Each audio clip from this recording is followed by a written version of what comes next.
Telugu one ప్రేక్షకులకు నమస్తే. అక్షరం కార్యక్రమానికి స్వాగతం. ఇవాళ మన మధ్య ఒక ప్రముఖ కవి, సినీ గేయ రచయిత మౌనశ్రీ మల్లిక్ గారు ఉన్నారు.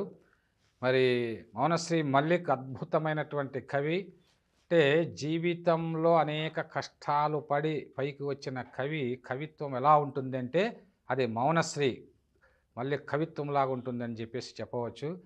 ఆయన మొట్టమొదట దిగంబర, తప్తస్పృహ, అదేవిధంగా మంటల స్నానము, గరళము ఇలాంటి ఒక అద్భుతమైనటువంటి కవితా సంపుటాలు రాసినటువంటి కవి మరి ఈరోజు మన మధ్య ఉన్నారు. అటు సినిమాల్లోనూ ఇటు సీరియల్లోనూ తరువాత గొప్ప కవిత్వము అంటే సాహితీ క్షేత్రంలో కవితా సృష్టి చేసి తర్వాత సినిమాల్లోకి వెళ్ళినటువంటి కవి. సినిమా పాటల్లో కూడా కవిత్వాన్ని పండించాలని తపన పడేటువంటి నేటి కాలపు గొప్ప కవి మౌనశ్రీ మల్లిక్. మౌనశ్రీ మల్లిక్ గారితో ముఖాముఖి కొనసాగిద్దాం. నమస్తే మల్లశ్రీ గారు. నమస్తే, నమస్కారం. మౌనశ్రీ మల్లిక్ అంటే మౌనశ్రీ అంటే మౌనంగా ఉండేవాడని, కవి మౌనంగా ఎలా ఉంటాడనే. మౌనశ్రీ అంటే మౌనంగా ఉండి, మౌనమే శ్రీ, శ్రీ అంటే ధనము కదా, లక్ష్మి. అవును, మౌనమే ధనంగా కలిగి ఉన్నటువంటి కవి అన్నమాట. అవును. సో మౌనం నుంచి గొప్ప కవిత్వం వస్తుంది అనుకోవచ్చా? అంతే కదన్నయ్య. అంటే మౌనం ఓంకారనాదం ఆదినాదం కదా అన్నయ్య.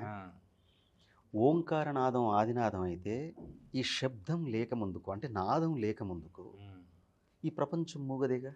అవును.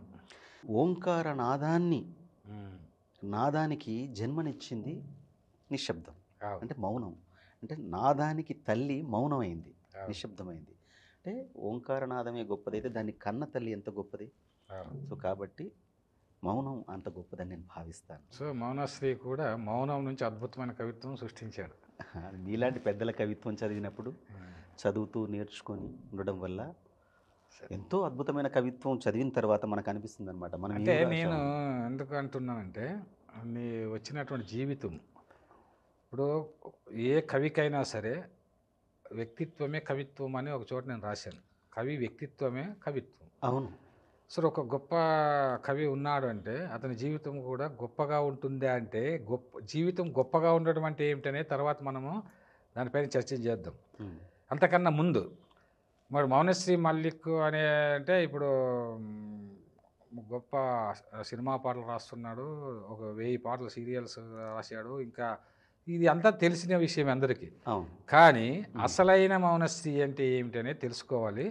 అంతకన్నా ముందు మీ యొక్క జీవిత నేపథ్యం, అంటే మీ తల్లిదండ్రులు ఎవరు, ఎక్కడ పుట్టారు, మరి విద్యాభ్యాసం గురించి కాస్త మా ప్రేక్షకులు వివరించి. నేను వరంగల్ జిల్లా వర్ధన్నపేట అనే మండల కేంద్రంలో జన్మించాను. సో తల్లిదండ్రులు వ్యవసాయ కూలీలు. అంటే వ్యవసాయ కూలీలు అంటే అడ్డ మీద లేబర్ అనొచ్చు. అంటే ప్రతిరోజు వ్యవసాయమే ఉండదు కదా.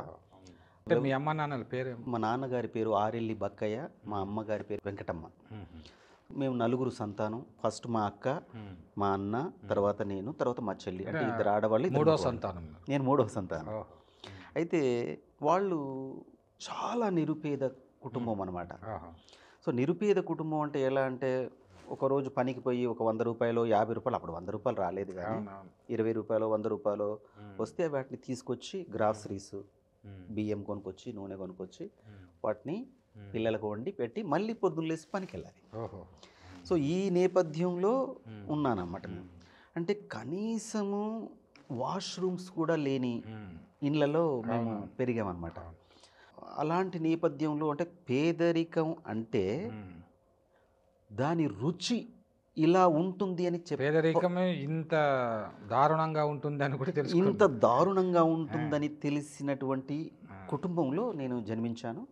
సో అయినప్పటికీ అయినా అంటే అటువంటి కుటుంబంలో తల్లిదండ్రులకు చదువు లేదు, వాళ్ళు కూలీ చేస్తున్నటువంటి సిచ్యుయేషన్, ఇంట్లో జరగడమే కష్టం, చాలా కష్టం. అటువంటి ఒక భయంకరమైనటువంటి అంటే పేదరికంలో పుట్టి ఈ అక్షరాలు పైన మమకారం ఎలా వచ్చింది, చదువు పట్ల ఆసక్తి ఎలా వచ్చింది అంటే మా నాన్న ఏంటంటే మమ్మల్ని పిల్లలను పనికి పంపించకుండా మీ ఇష్టం వాళ్ళు తెచ్చి పెడతారు మనం తినేసి ఆడుకోవచ్చు. సో మా వీధిలో అందరూ సర్కారు బడికి పోతుంటే నేను కూడా పలక పట్టుకొని వెళ్ళాను. సో మా నాన్న శ్రీరామ్ సాగర్ కాలువ అని వరంగల్లో పెద్ద ప్రాజెక్ట్ అనమాట అది. ఆ ప్రాజెక్టులో లేబర్గా చేసేవాడు అనమాట.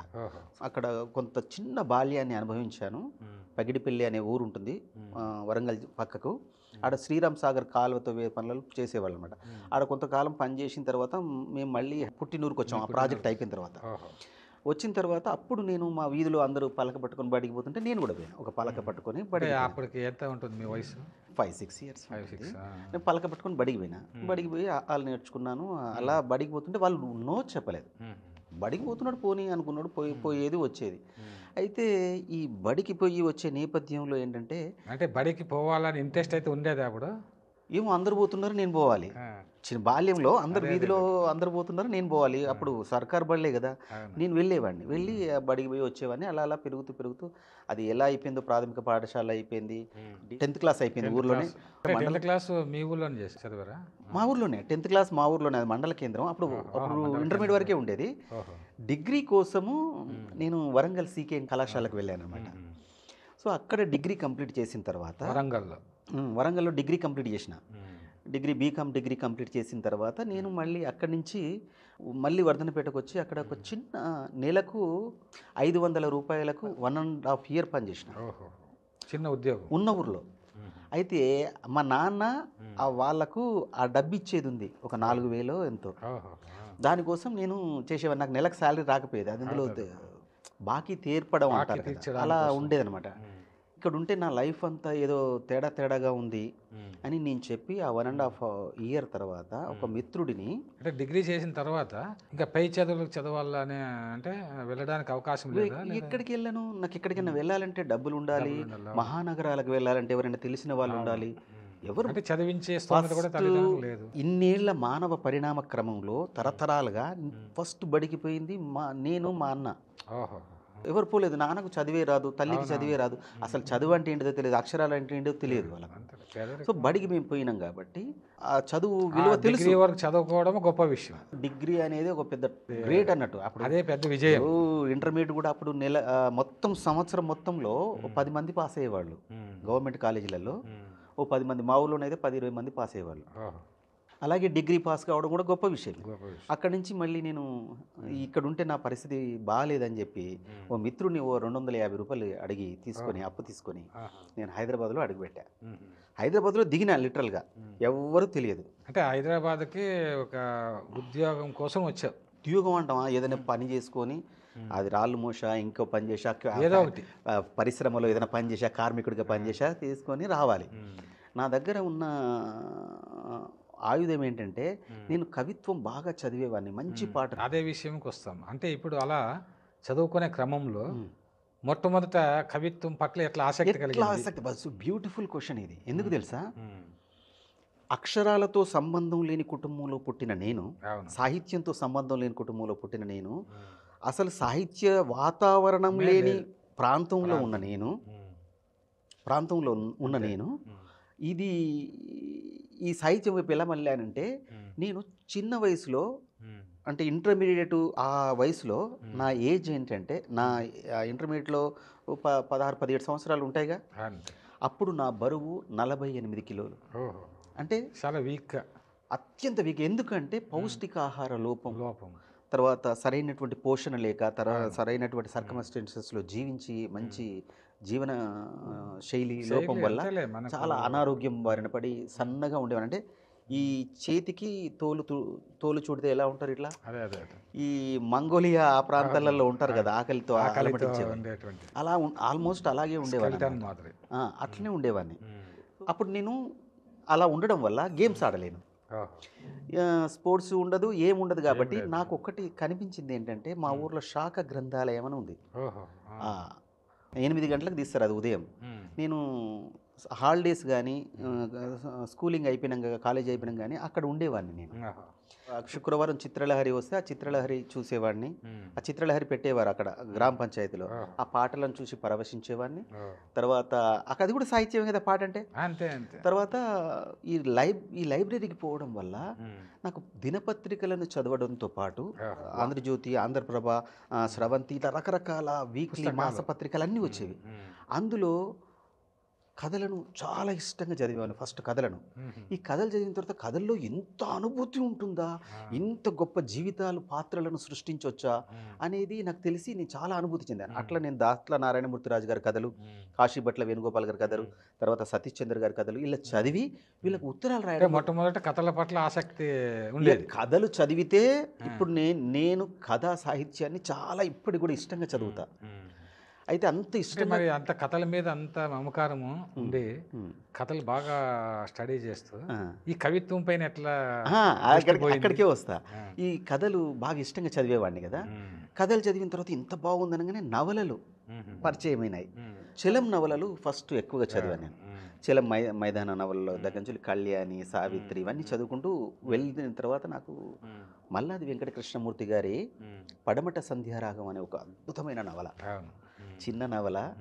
దాంట్లో చాలా గొప్ప బ్యూటీ ఉంది. ఒక మధ్యతరగతి స్త్రీ ఒక వివిధ వైకల్యాలు కానీ వ్యసనాలు ఉన్నటువంటి భార్యను భర్తను ఎలా మంచి వాడిగా మార్చి తీర్చిదిద్దింది అని ఒక గొప్ప పడమటి సంధ్యారాగం నవల నన్ను ఆకర్షించింది. మైదానం ఎట్లాగో చలం గారి అద్భుతంగా ఉంటాయి. ఆ తర్వాత ఎండమూరి నవలలకు వచ్చేసాను. ఎండమూరి నవలలన్నీ ఆల్మోస్ట్ చదివాను. ప్రియురాలు పిలిచే దగ్గర నుంచి అన్ని, ఎన్నెల్లో ఆడపిల్ల లాంటి అన్నీ చదివాను. అంతర్ముఖం నాకు బాగా నచ్చింది. అంటే ఫిలాసఫీ నేర్పింది అంతర్ముఖం. ఇలా చదువుతున్నటువంటి నేపథ్యంలో ఈ పత్రికలలో ఒక్కనో ఒక చోట ఈ వారం కవిత వచ్చేది. ఎక్కడ చూసినా ఈ కవిత ఇట్లుందని కవితను చదివేవాడిని.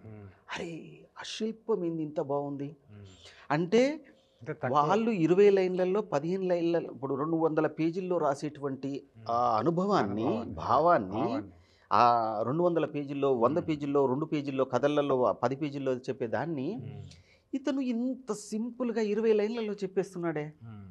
ఎంత గొప్పగా చెప్తారంటే అది శిల్పశోభితమై అది నోటికి అనర్గళంగా చెప్పే విధంగా చదివినప్పుడు రసపరవశం చెందే మనస్తత్వం కూడా నీకు ఉంది కాబట్టి నేను ఇట్లా వికలమైపోయాను. అరే ఇంత బాగుంది ఏంది.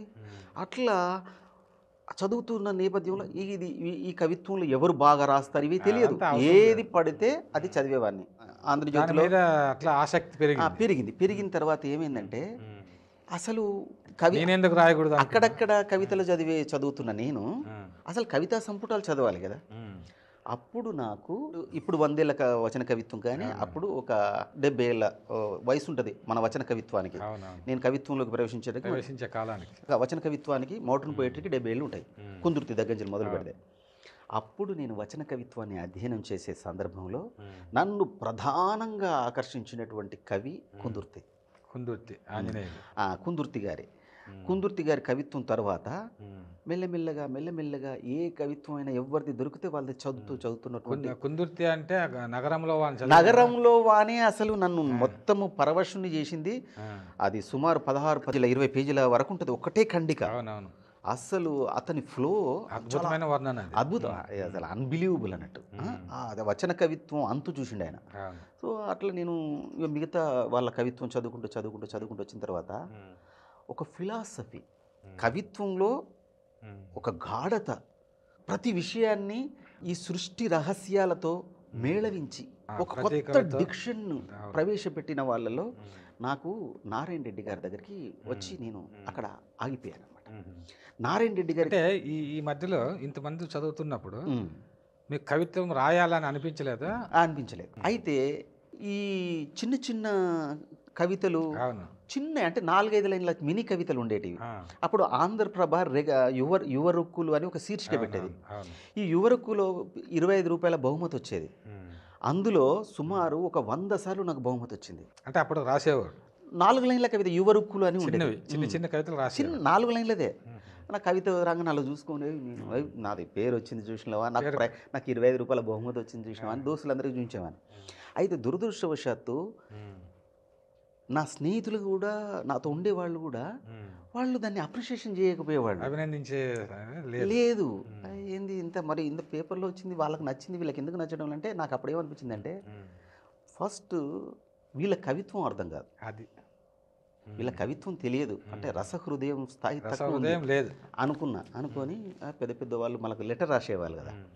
అట్లా వచ్చిన తర్వాత చిన్న చిన్నవి రాసేవాడిని. ఆ తర్వాత శేషేంద్ర గారి ఆధునిక మహాభారతం, ఇక నారాయణ రెడ్డి గారి మొత్తం అంటే 86, 87 సంపుటాలు వస్తే ఇప్పటి వరకు కూడా చివరిది కూడా సమాలోచనం వరకు కూడా నేను దాన్ని మొత్తం చదివాను.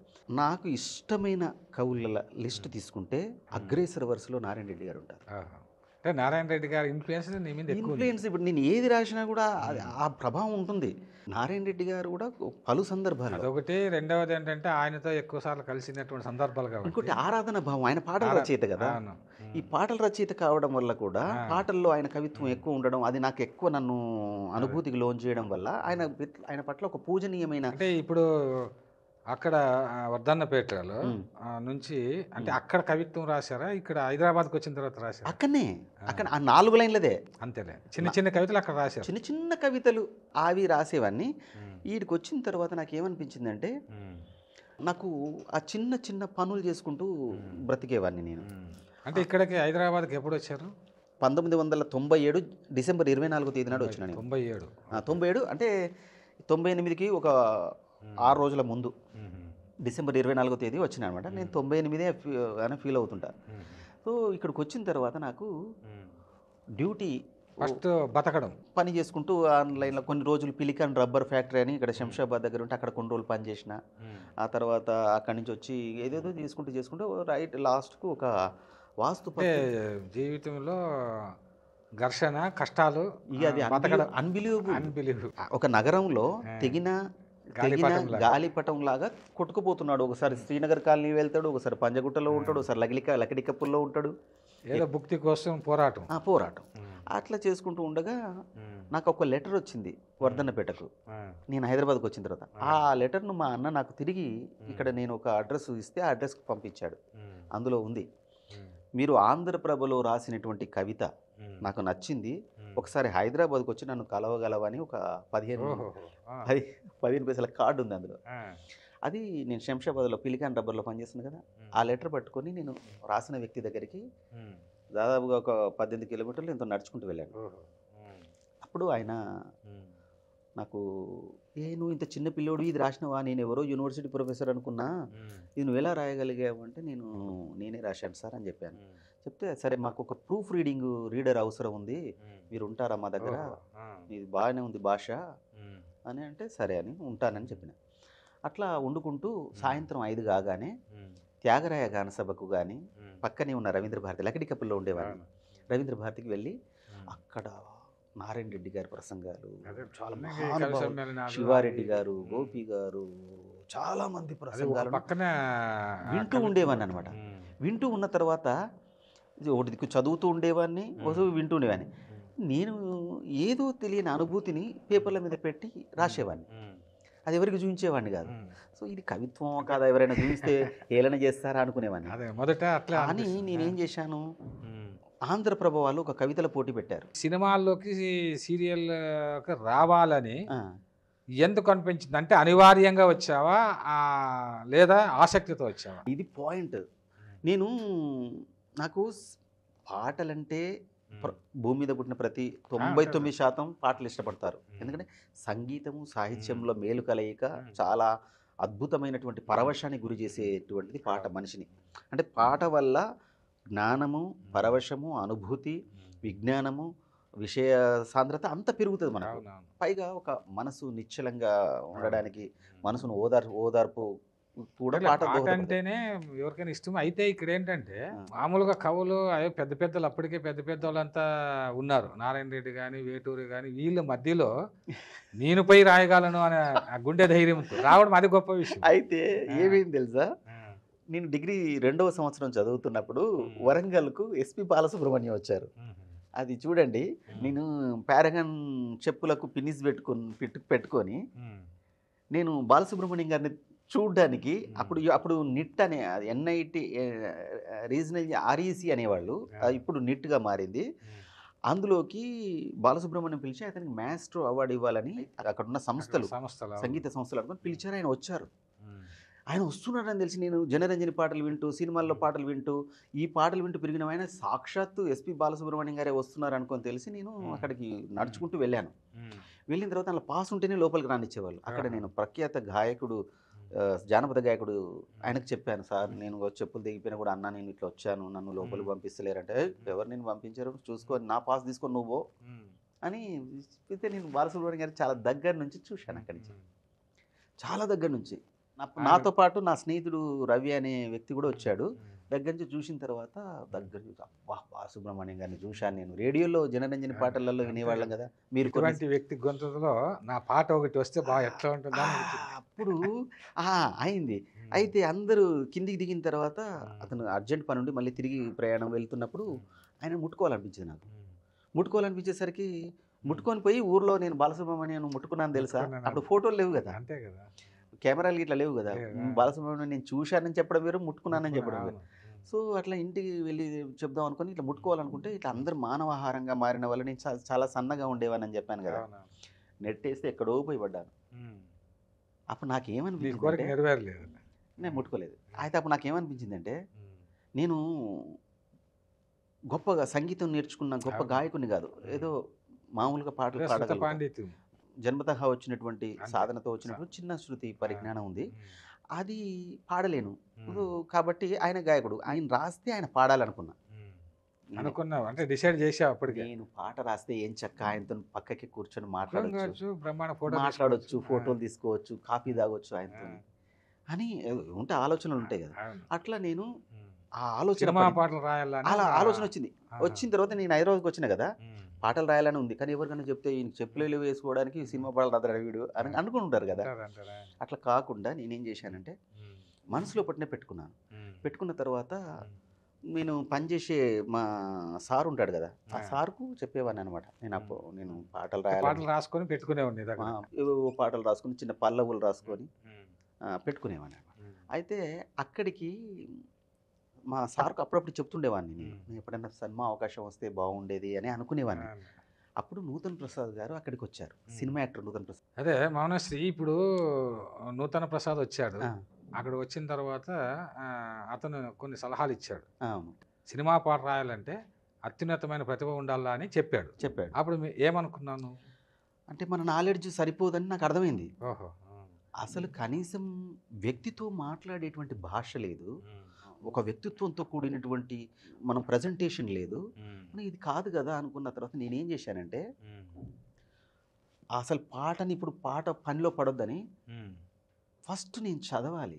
ఏంటి, భారతీయ ఇతిహాసం, రామాయణం కానీ, భారతం కానీ, భాగవతం కానీ, పంచకావ్యాలు అనేటువంటి వసుచరిత్ర, మనుచరిత్రం లాంటివి కానీ, వీటిని పాత్రలు, వాటి ఔచిత్యాలు, ఆ పాత్రల యొక్క గొప్పతనం, అలాగే భారతంలో ఉన్నటువంటి వాటి పాత్రలు, వాటి యొక్క గొప్పతనం, ఇలా థీమ్ అంత పూర్తిగా కాకుండా సాహిత్యాన్ని బాగా చదవాలా పాట రాసే ముందని అనుకోవాలి.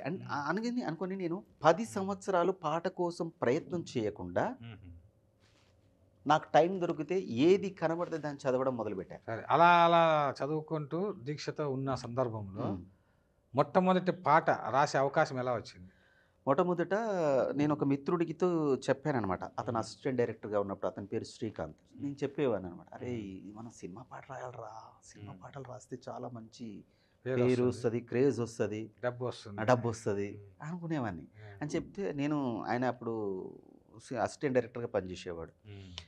అతనికి ఒక ప్రొడ్యూసర్ తోడై ఒక 1-2 ఇయర్స్ తర్వాత అతను డైరెక్టర్ అయ్యాడు. చూడండి, మన ఫ్రెండే డైరెక్టర్ కావడం గొప్ప విషయం, కలిసి వచ్చింది. అనగానే అన్న నేను డైరెక్టర్ అయ్యాను, చంద్రబోస్ 2 పాటలు, అనంత శ్రీరామ్ 1 పాట, నువ్వు 3 పాటలు అన్నా అన్నాడు.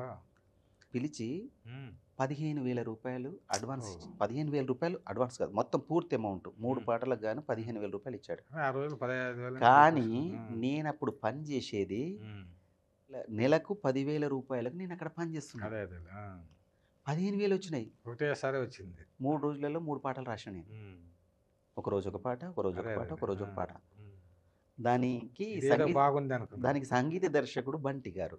ఆహా, ఆ, ఆయన చాలా బాగా రాశారండి మీరు అని నన్ను ఎంకరేజ్ చేశాడు. ఉమ్, ఆ డైరెక్టర్ కూడా ఇంత తొందరగా ఇట్లా ఎట్లా రాశావని ఆయన అన్నాడు ఉమ్. శ్రీకాంత్. ఆ ప్రొడ్యూసర్ కూడా శ్రీనివాస్ గారు, అరే అందులో పెద్ద రచయితల ఇంత బాగా వాళ్ళ రాశారేంటి. పక్కన నీ పేరు ఆ, పడుతుంది కదా. ఆ? చనబోసన కూడా నేను ఆ లోపలికి పోయినప్పుడు ఉమ్, ఆ, ఆయన కూడా రాయాలి కదా. అవును. నీ పాట విన్నాను తమ్ముడు, చేతిలో చెయ్యేసి ఉమ్, చేసేటి ప్రమాణం, చిన్ని మనసు చేసేటి చిత్రమైన ప్రయాణం, ఓహో, సూపర్. కాలాలు విడదీసిన ఉమ్, మౌనాలు వెంటాడిన ఉమ్, విధిరాత చెరిపేసి ఉమ్. అమరమై వెలిగేదే ప్రేమ, సూపర్. మొదటి పాట పవిత్ర బ్రహ్మాండంగా ప్రేమ రాశారు. ఉమ్, అని టైటిల్ సాంగ్. ఇది పాడారు ఆయన ఆహా. చంద్రబోస్ గారు. అంత చక్కగా శిల్పశోభితంగా ఉమ్, ప్రాసలతో చాలా బాగా రాశావు అన్నాడు. ఉమ్. అనగా నేను ఆయన మన ఇన్స్పిరేషన్ కదా. అవును. వరంగల్ నుంచి ఇంకంతే అదే ఒక పల్లెలో పుట్టి వచ్చి ఇక్కడ సినిమా పాటలు రాసే ఒక గొప్ప వ్యక్తి ఆయన మనల్ని అప్రిషియేట్ చేసేవారు. నేను చాలా సంతోషపడ్డాను. అంటే అరే ఇది నేను కూడా బ్రహ్మాండంగా రాయగలను అంటే అనిపించింది. నేను రాస్తున్నాను అన్నమాట. అసలు ఆత్మవిశ్వాసం వచ్చింది. ఆత్మవిశ్వాసం ఉంది. ఆ సినిమా రాసిన తర్వాత ఆ, ఎప్పుడో ఒక సినిమా వచ్చేది, నేను పని చేసుకునేవాడిని. ఆదివారం వచ్చినప్పుడు ఎవరైనా కలవడం అట్లా చేసేవాడిని అనమాట. రోజు అంటే పని ఇప్పుడు సినిమాలు అవకాశాలు అది రావాలంటే వస్తూ ఉంటాయి, అది వేరే విషయం. ఉమ్. తర్వాత ఈ సీరియల్స్లోకి ఎప్పుడు ప్రవేశించావు? అప్పుడప్పుడు సినిమాలకు రాస్తున్న నేపథ్యంలో ఉమ్, నేను రోజు నెలకు జీతం తీసుకునేవాడిని, చిన్న ఉద్యోగం జీతం తీసుకునేవాడిని. ఏంది నేను అసలు వచ్చిన పని ఏంది, నేను ఉమ్. మా ఫాదర్ ఎలక్ట్రిక్ షాక్తో చనిపోవడం వల్ల ఓహో. నేను ఈ ఉమ్. జాబ్ను కంటిన్యూషన్ చేయాల్సి వస్తుంది అనమాట. ఆహా, అదేలే, అంటే ఇంక వేరే ఆధారం లేదు. ఫాదర్ చనిపోయింది కదా, అతను అవును. ఆరోగ్యంగా ఉండే వ్యక్తి ఎలక్ట్రిక్ ఉమ్. షాక్తో చనిపోయేసరికి ఉమ్. నేను పని చేయాల్సింది, వేరే దారి లేదు వేరే నాకు. మార్గం లేదు. సో ఏం చేయాలి అని అనుకుంటున్నా. జీతం తీసుకునేవాడిని. అప్పటికే పెళ్ళయింది, ఆహా. ఒక కొడుకు పుట్టాడు. అంటే అప్పటికే పెళ్ళి అయింది. ఇదంతా చూసుకుంటూ ఉండి ఆ 10,000 15,000తోని పని చేసుకుంటూ ఉండేవాడిని అనమాట. ఓహో. ఆ. ఇలా జీతం తీసుకునేవాడిని, వాటిని 15,000 లెక్క పెట్టుకునేవాడిని. ఏంది ఇది నా పరిస్థితి అనుకునేవాడిని అనమాట. ఉమ్. అప్పుడు ఒక మిత్రుడు నాకు అదా ఇది చెంబు చిన్న సత్యం అనే సినిమాకి నేను పాటలు రాస్తున్నా. ఓహో. అక్కడికి విజయ్ కురాకులు అనే సంగీత దర్శకుడి మ్యూజిక్ ఇన్ఛార్జ్ ఎవరైతే వచ్చిందో అతను అక్కడికి వచ్చాడు. ఆ.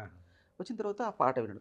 ఉమ్. ప్రేమ ఉమ్. విరివాన ఉమ్. తన సొగసరి కనులను చూసిన, ఉమ్.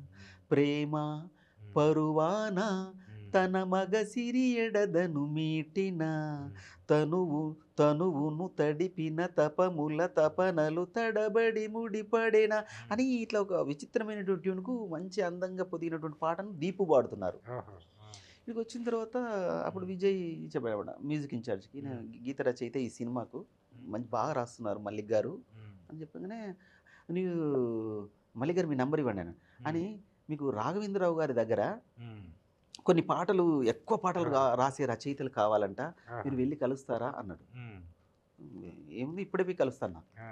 నంబర్ తీసుకున్న పక్కనే ఉన్నటువంటి రాఘవేంద్రరావు గారి ఆఫీస్కి వెళ్ళి కలిసిన. ఓహో. కలిసిన తర్వాత వాళ్ళు అన్నారనమాట, ఉమ్. అంటే నేను అప్పుడు ఏం చేశానంటే తెలివిగా నేను రాసిన పుస్తకాలు పట్టుకెళ్ళిన వాళ్ళ దగ్గరికి. ఓహో. ఆ. ఇదంతా అంటే కాదు, ఈ కవిత్వ సంపుటాలు పట్టుకెళ్ళా. కవితా సంపుటాలు పట్టుకెళ్ళిన. ఎందుకంటే పెద్దల దగ్గర పోయినప్పుడు అసలు వీనికి సాహిత్య స్పృహ ఉందా స్పృహ లేదా, ఉందా లేదా అని ఆలోచిస్తారు. ఆ. పుస్తకాలు పట్టుకొని పోయినా. ఆ. నేను పోయేవారుగా ఆడ చాలా మంది ఉన్నారు. ఆ. వాళ్ళందరినీ పిలిచేసి మాట్లాడిన తర్వాత చివరికి నన్ను పిలిచారు. నేను పోయినా. ఆ. నేను పోయిన తర్వాత నేను ఫస్టే చెప్పిన, మేడం నేను ఒక 10 సినిమాలకు పనిచేశాను. ఉమ్. అక్కడ పద్మజ గారు అని ఉంటారు. అవును. 10 సినిమాలకు పనిచేశాను. ఆ. పాటలు నేను రాయగలుగుతాను, ఉమ్. ట్యూన్కు పాటలు రాయగలుగుతాను. ఉమ్. వాళ్ళు అన్నారు, మీరు ట్యూన్కు రాయగలుగుతారంటే ఆ. ట్యూన్కే రాయగలుగుతాను మేడం అన్నాను. ఉమ్. 10 సినిమాలకు రాశాను, ఇవి సినిమాలు ఈ డేట్లలో రిలీజ్ అయినాయి అంటే, ఏది ఒక ఈ ట్యూన్కు ఏదైనా రాయండి అన్నారు. అంటే ట్యూన్ ఇచ్చారా? ఆ ట్యూన్కే, ఈ ఆహా. ట్యూన్కి ఏదైనా రాయండి అని సిచ్యువేషన్ చెప్పారు. ఒక అబ్బాయి ఊరు దాటేసి వెళ్ళిపోతున్నాడు. ఉమ్. 6 ఏళ్ల కుర్రాడు పడేటువంటి వేదన ఏంటి, అది ఒకసారి రాయండి అన్నాడు. అవును. తారారే రారే తరరారే ఉమ్. తరరారే రారే తారారే, ఈ ట్యూను. అది ఇది ట్యూన్. సాయి మధుకర్ గారు ఇచ్చారు, ఈ సంగీత దర్శకుడు. ఆహా. నేను దానికి దీన్ని పక్కకు పోయి రాయడం ఎందుకు మేడం, నీ దారి ఏ దారే పసికోయిలా వదిలేసి పోమాకే రేపల్లెను ఓహో. అని అప్పుడు ఆ ఫస్ట్ పాట అది రాసిన. ఉమ్. ఏంది ఇంత అలవోకగా రాశారని అనుకున్నారు వాళ్ళు. చెప్పిన వెంటనే రాశాడు. బాగుంది, ఇదే రికార్డ్ చేద్దాం అన్నారు. ఆ, ఇది కంటిన్యూషన్ చేసేసి అన్నారు. ఆ, టక టక టక ఇది ఇంటికి పోయి రాయడం ఏంది మేడం, నేను ఒక కాపీ తాగేసి ఇక రాసేస్తానని చెప్పిన. ఆ, ఇది చూసారు చాలా బాగుంది అన్నారు. ఉమ్, మళ్ళీ ఇంకో పాట రాస్తారా రేపు అన్నారు. ఉమ్, ఎందుకు రాయండి మేడం, మళ్ళీ రాసు. ఉమ్, మళ్ళీ అట్లా అట్లా అట్లా అట్లా ఉమ్, రోజుకు ఒక పాట చొప్పున రాయించారు వాళ్ళు. అబ్బా, సుమారు ఉమ్, కోయిలమ్మ అనేటువంటి ధారావాహికలో సీరియల్లో సీరియల్, ఆ, రాఘవేంద్రరావు గారి అది. నిర్మాణ సారథ్యంలో అందులో వచ్చింది. సంగీతంతో సంగీత ప్రధానమైన ఇతివృత్తంతో serial. ప్రతి పాత్ర వాళ్ళ భావోద్వేగాలను పాట ద్వారా పాట అభివ్యక్తం ద్వారా చేస్తారనమాట. అభివ్యక్తి. గురువు గాయకుడే ఆ విధంగా అది మంచి మంచి అవకాశం. అవకాశం కదా. అంటే వైవిధ్యభరితమైనటువంటి పాటలు రాసే పాటలు. అల్లరి పాటలు, ఉమ్, ఎర్ర బస్సు ఎక్కి ఎగిరి వచ్చిన అట్లా ఫోక్ సాంగ్స్ రాయించారు. రకరకాల తర్వాత మహాభారత 18 పర్వాల మహాభారత సారాన్ని 3 నిమిషాల పాటలు రాయించారు.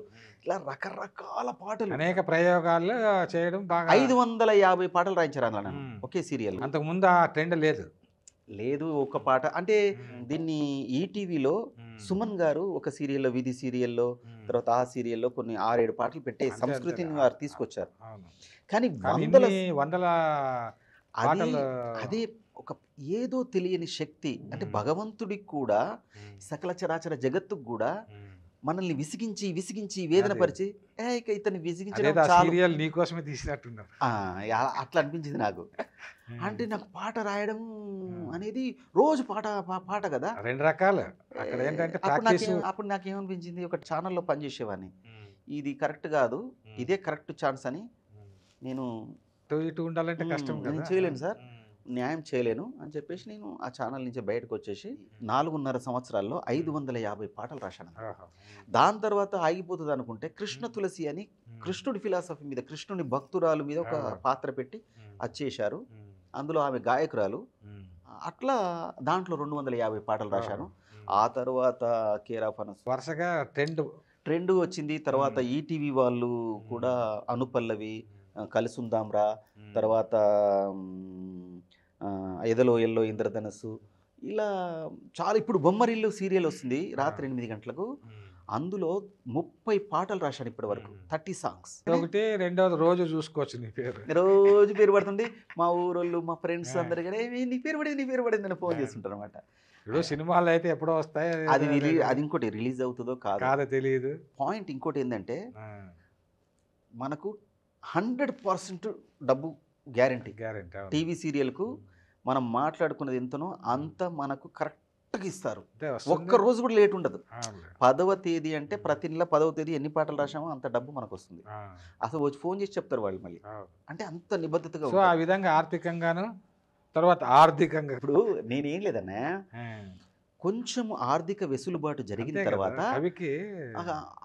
విస్తృతమైనటువంటి ఆత్మవిశ్వాసం వస్తుంది, ఉత్సాహం వస్తుంది. ఉత్సాహం. ఇంకా ఎప్పుడో ఇంత సమస్యలు, ఆర్థిక సమస్యలు ఉంటే ఆర్థిక స్వావలంబన ఉండాలి, కానీ జీవితాంతం మరి అదే ఉంటే కష్టం. అదే ఉండదు. అందుకే మనం కవిత్వం ఎక్కడ వదిలిపెడుతున్నాం, ఎక్కడ మనం ఇప్పటికి కూడా ఇంత ఈ షెడ్యూల్లో కూడా, ఇంత బిజీ షెడ్యూల్లో ఒక రకంగా చెప్పాలంటే కవిత్వమే నీకు అన్నం పెట్టింది, అవకాశాలు ఇచ్చింది. అది మన తల్లి. కవిత్వం రాయడం కూడా అది ప్లస్ పాయింటే 100%. ఇప్పుడు అప్పట్లో సినిమాల్లో కూడా నారాయణ రెడ్డి గారు, శ్రీశ్రీ కావచ్చు, ఆరుద్ర కావచ్చు, వీళ్ళంతా గొప్ప రచయితలు అయిన తర్వాతనే సాహిత్యాన్ని బాగా సాహిత్యకారులు కరెక్ట్. అది తర్వాత సినిమాల్లో కూడా బాగా రాణించారు.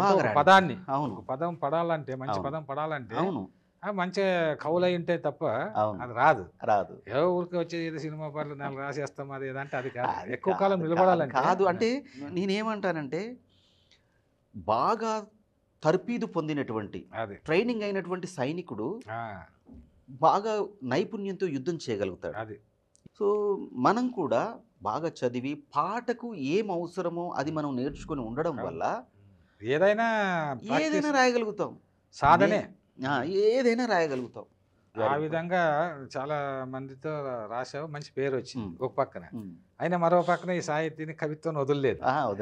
కానీ నీలో ఉండేది ఏమిటంటే, నేను గమనించింది సాధారణంగా కవులు చాలా మంది ఏదో పాటలు రాసుకొని స్టూడియోల చుట్టూ తిరుక్కొని ఉంటారు. వాళ్ళకి వేరే ప్రపంచం ఉండదు, పబ్లిక్ రిలేషన్ ఉండదు. మా వనశ్రీ మల్లిక్ అంటే పబ్లిక్ రిలేషన్ అద్భుతము అని పేరు ఉంది.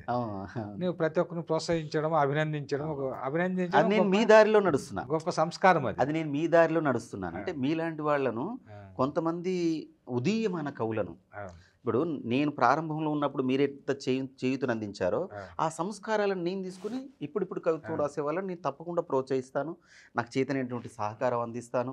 నువ్వు ముందు మాటలు కూడా చాలా కవితా సంపుటాలు రాస్తుంటావు కదా. అవును, అంటే అవును. జనరల్గా ఉమ్, కొంచెం బిజీగా ఉన్నటువంటి వాళ్ళు అంటే మేము రాయలేము అది ఇది అంటే నిరుత్సాహపరచడు. నేను నిరుత్సాహపరచను. ఇప్పుడు నేను ఎంత బిజీగా ఉన్నా కూడా ఎవరన్నా మీరు ఎట్లా రాస్తారు ఇప్పుడు? ఆ, ఎంత బిజీ షెడ్యూల్లో ఉన్నా కూడా నేను మళ్ళీ ఇంకోటి నిరుత్సాహపడను. మీ మీ ముందు గతాన్ని మాటల్లో మర్చిపోకూడదు మీ మనం. ముందు మాటలలో నేను గమనించింది ఏంటంటే ఉమ్, విశ్లేషణాత్మకంగా ఉంటుంది, చదివి రాస్తారు. అవును.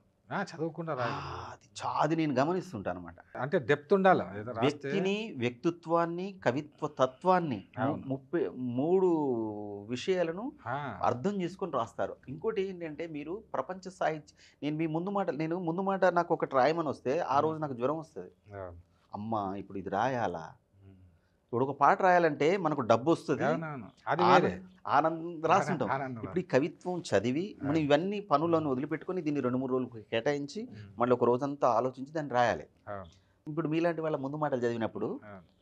మీది శివారెడ్డి గారిది కానీ మీది కానీ ముందు మాటలు నాకు చదివినప్పుడు ప్రపంచంలో ఉన్న అద్భుతమైనటువంటి కవులను చదివినటువంటి మీరు ఉమ్, ఆ వివిధ కవులు ఏమన్నారు, ఈ వస్తువుపై వాళ్ళు ఎట్లా స్పందించారు అని మీరు ఇంగ్లీష్ పోయిట్స్ను కూడా కోట్ అందులో నేను చేస్తారు. కవిత్వం డిక్షన్ రాశాను కదా. అది అది నాకు చాలా ఉపయోగపడింది. నేను కవిత్వం డిక్షన్ చదివిన తర్వాత ఆ మోడర్న్ పోయిటరీ యొక్క ఎక్స్ప్రెషన్ ఏంటి, శిల్పం ఏంటి అనేది నాకు చాలా 30 ఏళ్ళ అధ్యయనం ఉన్న నేనే నాకు కవిత్వం డిక్షన్ చాలా ఉపయోగపడింది. అది అవునవును. చాలా గొప్పగా ఉపయోగపడింది. అంటే నేను ఎందుకు కవిత్వం వైపు ఉంటానంటే నన్ను ఒక 2 మెట్లు ఎక్కించింది కవిత్వం. అవును. సో మరి నేను వాటికి ప్రణమిల్లకపోతే, వాటికి మోకరిల్లకపోతే ఇంకొక విషయం ఏమిటంటే ఈ కవిత్వ రహస్యాలు తెలిసిన కవులు ఉమ్, గేయ రచయితల్లో చాలా తక్కువ మంది ఉంటారు. చాలా తక్కువ మంది అట్లా వచ్చిన- అక్కడ అది నీకు ప్లస్ పాయింట్ అయింది తప్ప మైనస్ పాయింట్ కాదు. అంటే ఒక ఈస్థెటిక్ సెన్స్ కావచ్చు, ఆ భావం కొత్తగా చెప్పడం కావచ్చు, ఊహాశక్తి పెరుగుతుంది. ఊహాశక్తి. కవిత్వం డిక్షన్ అన్నప్పుడు అంతకు ముందుండే పాటలు స్టైల్ వేరు, లేవి మొత్తం వేరు. ఒక రసావిష్కరణ అనేది కొత్తగా జరుగుతుంది. కొత్తగా జరుగుతుంది. ఇది కవిత్వం తెలిసిన వాడు గేయ కవి అయితే సినిమా ఇది నీ పాటల్లో కూడా అదే కనిపిస్తుంది. రెండవది ఏంటంటే నీలో ఉండే గొప్ప సంస్కారం నాకు అనిపించింది.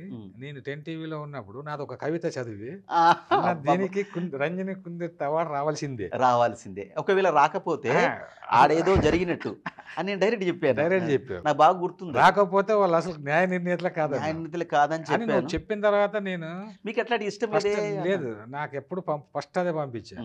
ఫస్ట్ కవితే అది పంపిన వెంటనే రంజని కుందు అత్యుత్తమ కవితగా వచ్చింది. అంటే దాన్ని చదివిన తర్వాత అందులో ఒక వాక్యం ఉంటదన్న, సూర్యుడికి విసిరేస్తారు మీరు, అందులో ఆ ఎక్స్ప్రెషన్స్, కొత్త పదబంధాలు. అంటే అందులో ఆ కవిత ఎండింగ్లో ఏం చెప్పానంటే వాడికి మళ్ళీ చెప్పండి, ఎండింగ్లో వాడికి మళ్ళీ చెప్పండి, వానికి కొడవలితో ఆకాశంలో ఉన్న సూర్యుని గొంతు కోయాలని ప్రయత్నిస్తే ఒక్క కిరణం దారం చాలు 10 మందిలో వాడిని ఉరేసి చంపడానికి అని ఉంటదన్న ఆ ఎండింగ్. అది చదివిన తర్వాత అస్సలు ఎక్స్ప్రెషన్, కొత్తగా ఎక్స్ప్రెషన్ కనిపించింది. అరే ఏంది ఇది, ఇంత గొప్ప ఎక్స్ప్రెషన్స్ ఉన్నాయండి అనిపించిన తర్వాత అప్పుడు అన్న రంజని కుందుర్తి పడ్డది నోటిఫికేషన్, మీరు దానికి పంపండి, దీనికి ఖచ్చితంగా వస్తుందని చెప్పిన. మళ్ళీ ఫోన్ చేసి నువ్వు అన్నట్టే వచ్చింది అంటే నీకు అప్పటికే అనుభవం కదా, చాలా అట్లా. అంటే ఒక సహృదయ, అంటే మౌనశ్రీ మల్లిక్ అంటే ఒక సహృదయ కవి అని సాహితీ మిత్రుల్లో కానీ అందరూ నిన్ను ప్రేమిస్తారు. సాధారణంగా ఈ కవులు అసూయతత్వాలు ఎక్కువ ఉంటాయి. అసూయ అంటే వాడు అహంకారంతో ఉన్నాడు అనుకో, వాడిని ఎవరు ప్రేమించరు. అందరితో కలుపుకోలుతనంగా ఉంటే మనల్ని ప్రేమిస్తారు. అవును. అట్లా నీకు కవి సైన్యం అంటే అభిమానులు ఎక్కువ ఉన్నారు.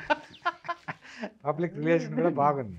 నేను మీ దారిలో నడుస్తున్నాను. పబ్లిక్ రిలేషన్ అనేటువంటిది అంటే ప్రేమతత్వమే. అక్కడ ప్రేమ.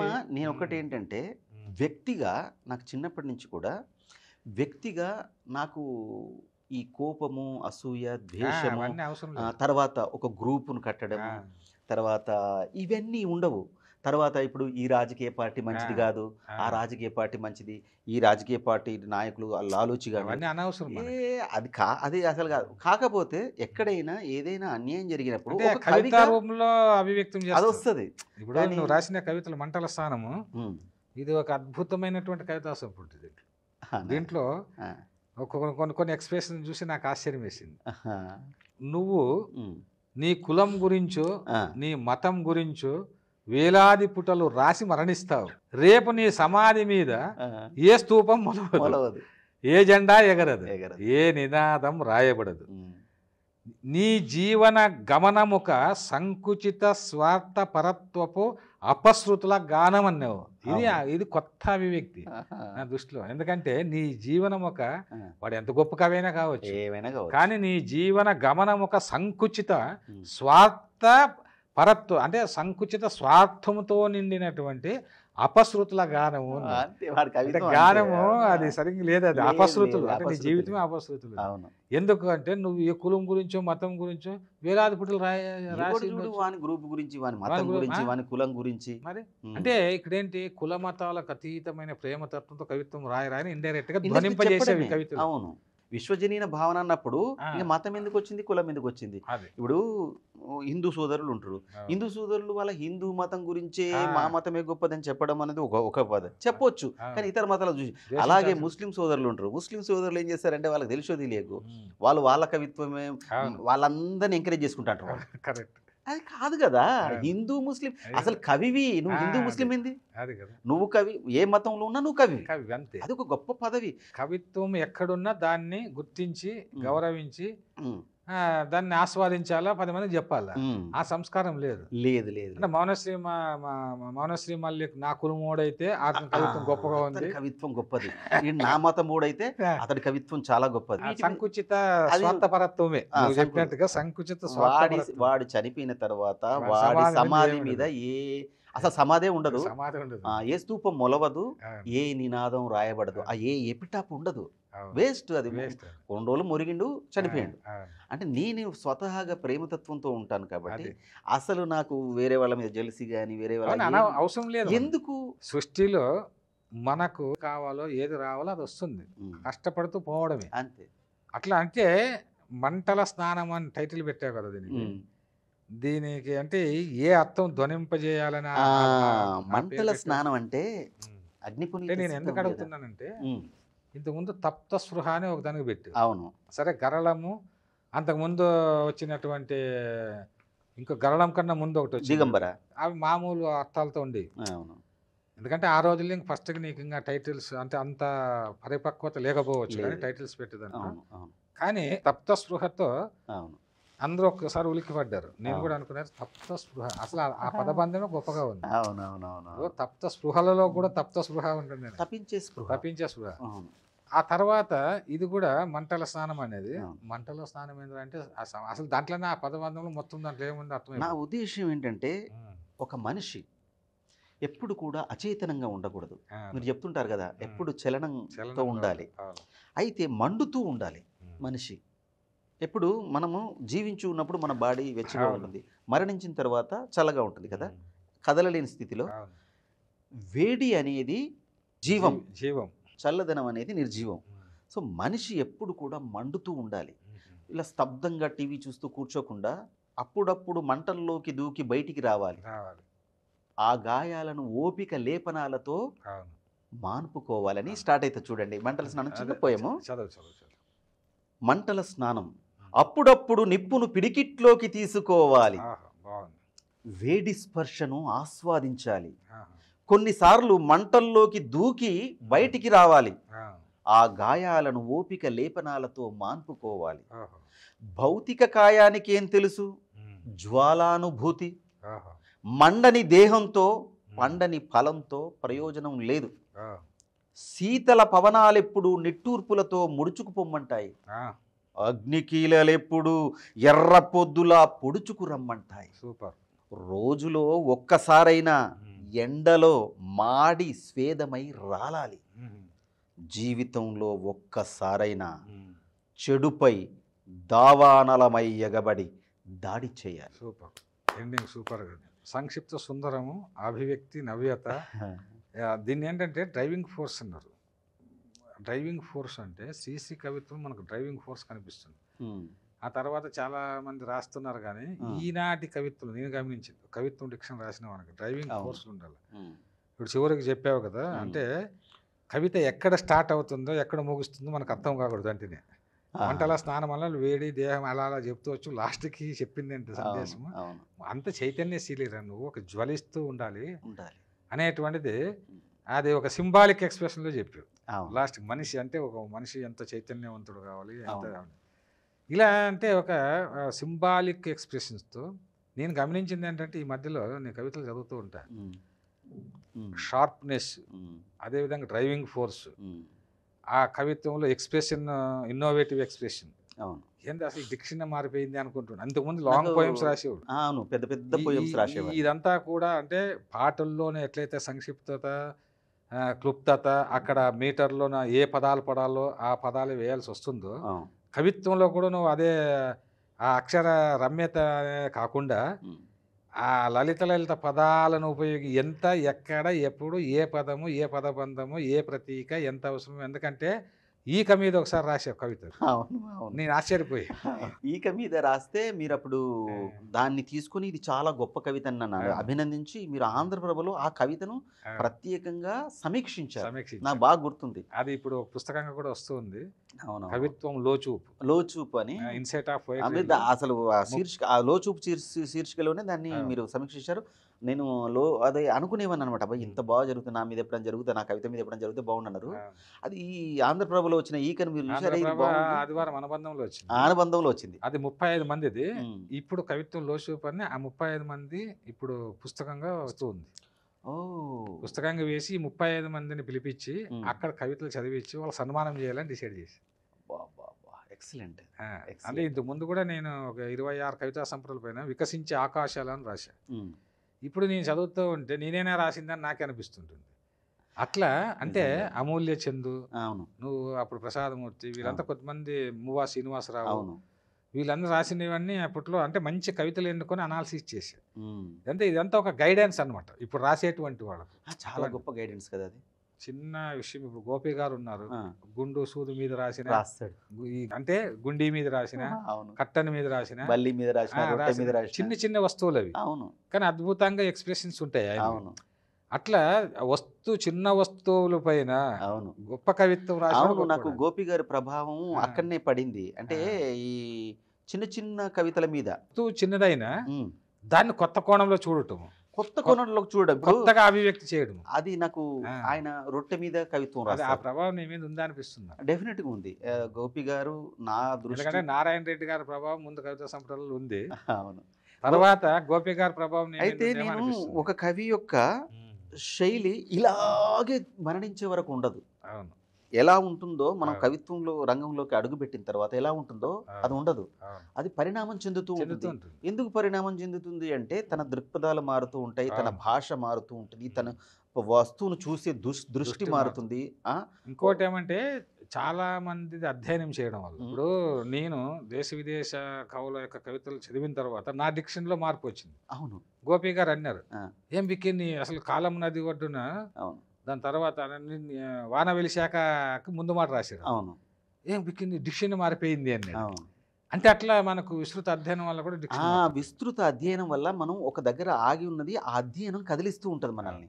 మౌనశ్రీ, ఇప్పుడు మనము ఈ యొక్క సంక్షిప్తంగా అంటే వస్తువుని, ఒక వస్తువు చిన్నదైనా దాన్ని అందంగా ఎలా శిల్పీకరించవచ్చు కవితగా అనేటువంటి దానిపైన డిస్కషన్ జరుగుతుంది. ఇప్పుడు ఈక పైన రాసిన కవిత, గోపి గారు గుండు మీద రాసిన కవిత లాగా, అంటే ఒక్కొక్క కవి డిక్షన్ వేరే ఉంటుంది. అవును, నీ డిక్షన్ వేరే. అవును, అది అందరికీ అర్థమయ్యే డిక్షన్. అవును, కొత్తగా ఉండాలి. అవును, ఇలాంటి కవిత్వం కవితా సంపుటికి ఆ డిక్షన్లో తేడా కనిపిస్తుంది ఖచ్చితంగా కదా. 100%. ఇది ఎలా వచ్చింది అనుకుంటున్నాను? ఇప్పుడు నాకేమనిపిస్తుంది అంటే విస్తృతమైనటువంటి అధ్యయనం చేయడం వల్ల ఇప్పుడు కూడా కవిత్వం దాని పరిణామాలు అది ఏ రూపంలోకి మారుతుంది. ఇప్పుడు మీ మార్మిక నది ఉంది, కాలం నది ఒడ్డునకు మార్మిక నదికి తేడా ఉంది. స్పేస్ తక్కువనే, చిన్న కాలం పరిమితి పక్కపక్కకే వచ్చినాయి అవి. మార్మిక నదిలో అద్భుతమైన తాత్వికత ఉంటుంది. మరి కాలం నది ఒడ్డునలో ఆ శిల్పమే ఆ స్టైలే వేరుంటుంది. స్టైలే వేరే ఉంటుంది, భావావేశం ఎక్కువ. భావావేశం ఎక్కువ ఉంటుంది, ఫ్లోటింగ్ ఎక్కువ ఉంటుంది, ఒక నది ప్రవహిస్తున్నట్టుగా ఉంటుంది. అవును మార్మిక నదిలో తాత్వికత ఉంటుంది, అవును పూర్తిగా తాత్వికత ఉంటుంది. అబ్స్ట్రాక్ట్ పెయింటింగ్స్ చాలా ఎట్లుంటాయి అట్లా ఉంటుంది. అవునవును అదొక ప్రపంచ స్థాయి కవిత్వం. అవును సో నేను మార్మిక నది చదివాను కాబట్టి చెప్తాను. అవును ప్రపంచ సో అట్లా నేను గోపి గారి కవిత్వం చదివిన తర్వాత నాకు చిన్న చిన్న వస్తువుల మీద, ఫోన్ మీద, అవును తర్వాత చిన్న చిన్న వాటి మీద నా అవును. కవిత్వం, ఈక మీద, అరటి పండ్ల మీద ఒక పోయం రాశాను. అవును అరటి పండ్ల మీద అద్భుతమైన పోయం రాశారు. చిన్నప్పుడు నాకు అరటి పండు చాలా ఇష్టం. ఇప్పుడు అదేంటంటే కూడా నీ జీవిత అనుభవం నుంచి వచ్చింది అది. అరటి పండు అనేది అది అదే ఒక కవిత ఒకసారి చదివి చదివి వినిపిస్తా. గోపి గారు అరటి పండ్ల కవితను అద్భుతంగా మెచ్చుకున్నాడు. అవును బాగుంది. పోయం అంటే ఇదే పోయం అన్నాడు. అది సో ఆయన ముందు మాట రాసి, ఎందుకంటే అది నీ స్వీయ అనుభవం నుంచి వచ్చింది ఇది. ఇప్పుడు చూడండి కవితా శీర్షిక అరటి పండ్లు. చిన్నప్పుడు అరటి పండ్లతో అనుబంధం అంతా ఇంతా కాదు. అమ్మా నాన్న ఊరెళితే అరటి పండ్లతోనే తిరిగొచ్చేవారు. బంధువులు వచ్చినా అంతే. అడుగు పొడుగుండే ఒక పండు తింటే చాలు, కడుపులో ఆకలి పుండు మాడి మాయమైపోయేది. సూపర్. నీరసపడిన దేహంలో సత్తువ వెల్లువలెత్తేది. దేవతలు అమృతం తాగుతున్నప్పుడు కొన్ని బిందువులు ఒలికి అరటి చెట్ల మీద పడ్డాయేమో, అందుకే వాటికంత రుచి. అరటి పేదల పండ్లు, తక్కువ ధరకే దొరుకుతాయి. దయగల పండ్లు ఏడాది పొడుగునా పండుతాయి. కాలాన్ని గెలిచింది సృష్టిలో అరటి ఒకటే. విరివిగా అందుబాటులో ఉండి ఆరోగ్యానికి హారతి పడతాయి. అరటి పండ్లు రాత్రి కలలోకి వచ్చి ఈ మధ్య వ్యాపారులు కార్బైడ్ విషాన్ని చల్లుతున్నారని మా ప్రాకృతిక ధర్మాలను దెబ్బతీస్తున్నారని మొరపెట్టుకున్నాయి. అయినా సరే వాటి మీద మమకారం ఇసుమంతైనా తగ్గలేదు.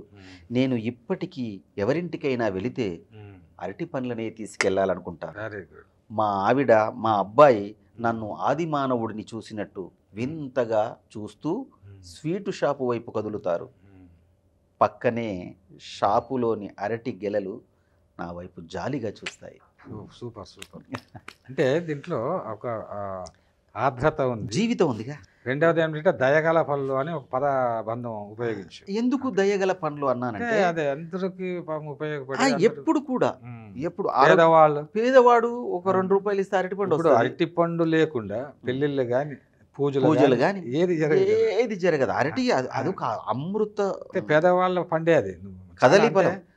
అరటి పండ్ల మీద సామాన్యమైన వస్తువు, కానీ అరటి పండు మీద ఎవరు ఇంతవరకు కవిత్వం రాయలే. అది జీవితం. ఇప్పుడు మనం రాయడంలో కూడా ఒక ఫీల్ అయ్యి రాయడు. మా అమ్మ నాన్న ఎటన్నా ఊరికి పోతే ఏదైనా హాస్పిటల్కో వేరే పక్క ఊరికో పెళ్లికో మన పిల్లల్ని తీసుకపోతే వచ్చేటప్పుడు అరటి పండ్లు తెస్తున్నారు. వీళ్ళు ఇంకా ఊరికి పోతలేరు, వచ్చేటప్పుడు అరటి పండ్లు తెచ్చేటోళ్ళు. మన తొందరతో వాళ్ళు వచ్చే టైం అయింది, అరటి పండ్లు తీసుకుని వస్తారు, మనం తినాలి.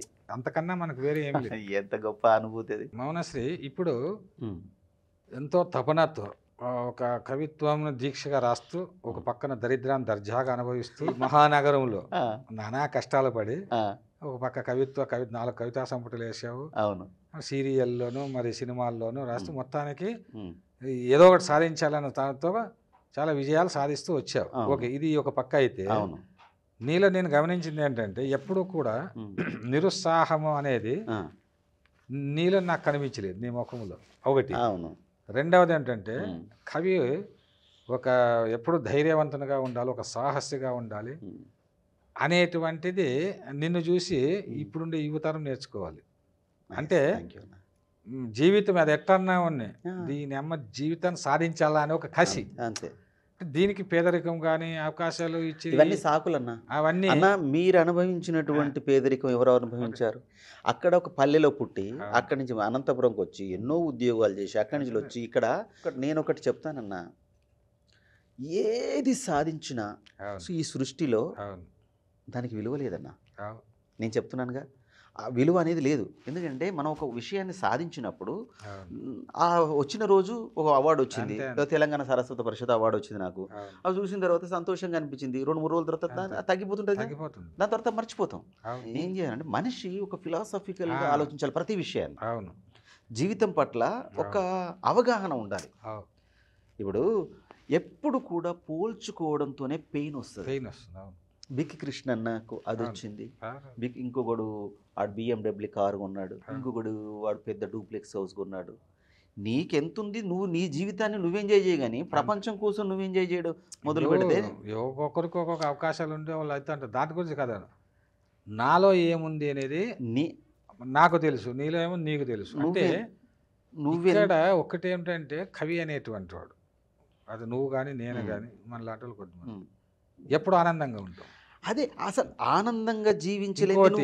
ఆనందంగా ఎప్పుడు ఉంటాం మనము? ఈర్ష అసూయ ద్వేషాలు లేనప్పుడు, అందరినీ ప్రేమిస్తున్నప్పుడు, అందరిలో ఇప్పుడు నాకు ఎవరు కవిత్వం చదివినా నాకు ఆనందంగానే ఉంటుంది. వాళ్ళ కవిత్వం అనాల్సింది. ఇప్పుడు నేను ఫోకస్ చేసుకో, ఇప్పుడు 10 టీవీలో 5 ఏళ్ళు ఉన్నా, నా ఎపిసోడ్ చేసుకోలే. ఇప్పుడు ఇదే ఛానల్లోనే మొట్టమొదటి నా ఎపిసోడ్ చేద్దామంటే వద్దు అనుకున్నాను. అంటే నాకు దాని మీద పెద్ద ఆసక్తి లేదు. నాకు పెట్టడంలోనే, ఇతరులను ప్రోత్సహించడంలోనే ఆనందం ఉంటుంది. కొద్దిమందికి తినడంలోనే ఆనందం ఉంటుంది, కొద్దిమంది పెట్టడంలో ఆనందం ఉంటుంది. సో పోగొట్టుకోవడంలో నాకు ఆనందం ఉంటుంది. నేనేం నేను ఒక కవితలో రాశా, పొందడం పోగొట్టుకోవడం కోసమే అని. పోగొట్టుకోవడం పొందడం కోసం, పోగొట్టుకోవడం పొందడం. Everything is an experience in this life, either it may be good or bad అని చెప్పాను. అట్లాగా నువ్వు ఎంత సమస్యలున్నా, ఎన్నున్నా, ఎక్కడ ఛాన్స్ లేదు. అంటే అవకాశాలు వచ్చినా రాకున్నా సృష్టించుకోవడానికి ప్రయత్నం చేస్తా, అంతే తప్ప నా లైఫ్లో నీ లైఫ్ నీ గురించి నువ్వు ఎదగాలని ఆలోచిస్తావు తప్ప ఇతరుల గురించి నువ్వు ఎప్పుడు ఈర్ష అసూయ ద్వేషాలు లేదు. అందరూ బాగుంటే నాకు కూడా సంతోషపడుతుంది. ఇది నేను ఎందుకంటే ఇటువంటి వ్యక్తిత్వము కవిత్వం అయితే అది ఇతరులకు మార్గదర్శకం అవుతుంది. సమాజంలో కవులు ఒక మార్గదర్శకులుగా ఉండాలి. అసలు చూడగానే మౌనశ్రీని చూడగానే కనిపిస్తే పక్కకు పోవాలనుకోకూడదు. మౌనశ్రీ చూస్తే ఆనందం కలగాలి, ఆలింగనం చేసుకోవాలంటే. అదే ఎందుకు రే మంచి అనుభూతి కవే కాదు, మా అనుభూతిని కూడా ఆస్వాదిస్తాడు. అట్లాగా కవిత్వం రాసినప్పుడు, ఈ కవిత చదివినప్పుడు ఎంతోమంది, అంటే ఒకప్పుడు కథ వేరు, ఇప్పుడు చాలామంది, ఎందుకంటే ఇప్పుడు సోషల్ మీడియా వచ్చింది. ఒక కవిత పెట్టావంటే ఎంతోమంది చూస్తారు. ఇప్పుడు మీడియాలో పబ్లిసిటీ కవులకు ఇది చాలా ఉంది కాబట్టి చాలా మంది కవితలు రాస్తూ ఉన్నారు. బట్ ఏంటంటే వాళ్ళకు ఇంకా సరైన గైడెన్స్ లేదు. అయితే నేనేమంటానంటే అధ్యయనము చేయకుండా, అంటే తెలిసి చేసిన పని సమర్థవంతంగా ఉంటుంది. ఒక ఉపాధ్యాయుడు తెలియని విషయాన్ని బోధించలేడు కదా, విద్యార్థికి బోధించలేడు. ఒక ఉపాధ్యాయుడు తెలుసుకొని బోధిస్తే ఆ పాఠం విద్యార్థికి బాగా అర్థమవుతుంది. అలాగే మనం తెలిసిన పని చేయడం వల్ల, అంటే కవిత్వం యొక్క రహస్యాన్ని మనం పట్టుకోగలిగితే, అంటే అధ్యయనం వల్ల అనుభవం వల్లనే వస్తుంది, వేరే దారి లేదు దానికి. సాధన చేస్తుండల్లా. ఇంకొక కవిత చదువు దానికి సంబంధించి, అంటే కవిత్వము దానికి పబ్లిసిటీ చాలా ముఖ్యం. ఇంకా కొద్దిమంది కవిత్వం బాగా రాస్తారు కానీ బాగా చదివేకి రాదు. ఈవెన్ శ్రీశ్రీకి కూడా, నేను శ్రీశ్రీ వచ్చాను, మరో ప్రపంచం గురించి మనలాంటి వాళ్ళు చెప్తే బ్రహ్మాండంగా అద్భుతంగా ఉంటుంది. అంటే కవిత్వం రాయడం వేరు, చెప్పడం వేరు. కవిత్వం బాగా చదివే వాళ్ళలో నాకు చాలా ఇష్టమైన వాళ్ళు, నేను ముఖస్థుతి కాదు, నాకు బాగా చదివే వాళ్ళలో కవిత్వం, అంటే వేదిక మీద కవిత్వం చదవడం అనేది అదొక కళ, అదొక అద్భుతమైనటువంటి కళ. కవితా గానం చేయడం, భాష పట్ల ఒక వాక్శుద్ధి ఉండాలి. మనము పాజులు ఎక్కడ ఇవ్వాలి, ఒక విషయాన్ని ఎక్స్ప్రెసివ్గా ఎలా చెప్పాలి, భావయుక్తంగా. అది నారాయణ రెడ్డి గారు, శివారెడ్డి గారు, ఒక బిక్కి కృష్ణ గారు, ఇట్లా కొంతమంది ఉన్నారు. వాళ్ళను నేను ఎప్పుడు ఫాలో అవుతుంటాను అన్నమాట. నేను అందుకే కవిత్వం అప్పట్లో ప్రారంభంలో నేను ఎక్కువ కవి సమ్మేళనాలకు వెళ్ళేవాడిని, నేను కవిత వినిపించేవాడిని.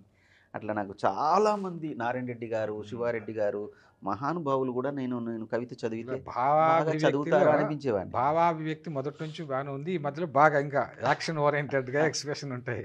అంటే అనుభవం ద్వారా కదా. కవి భార్య ఎలా ఉండాలి అనేది నాకు ఒకటి ఉంటుంది. క్రియేటివ్, నాట్ ఓన్లీ కవి భార్య, క్రియేటివ్ పీపుల్ జీవిత భాగస్వామి కాస్త ఉదార స్వభావంతో ఉండాలి. వాళ్ళకి మిగతా వాళ్ళకంటే కొంచెం భిన్నంగా, కొంచెం ఓర్పుతో ఉండాలి.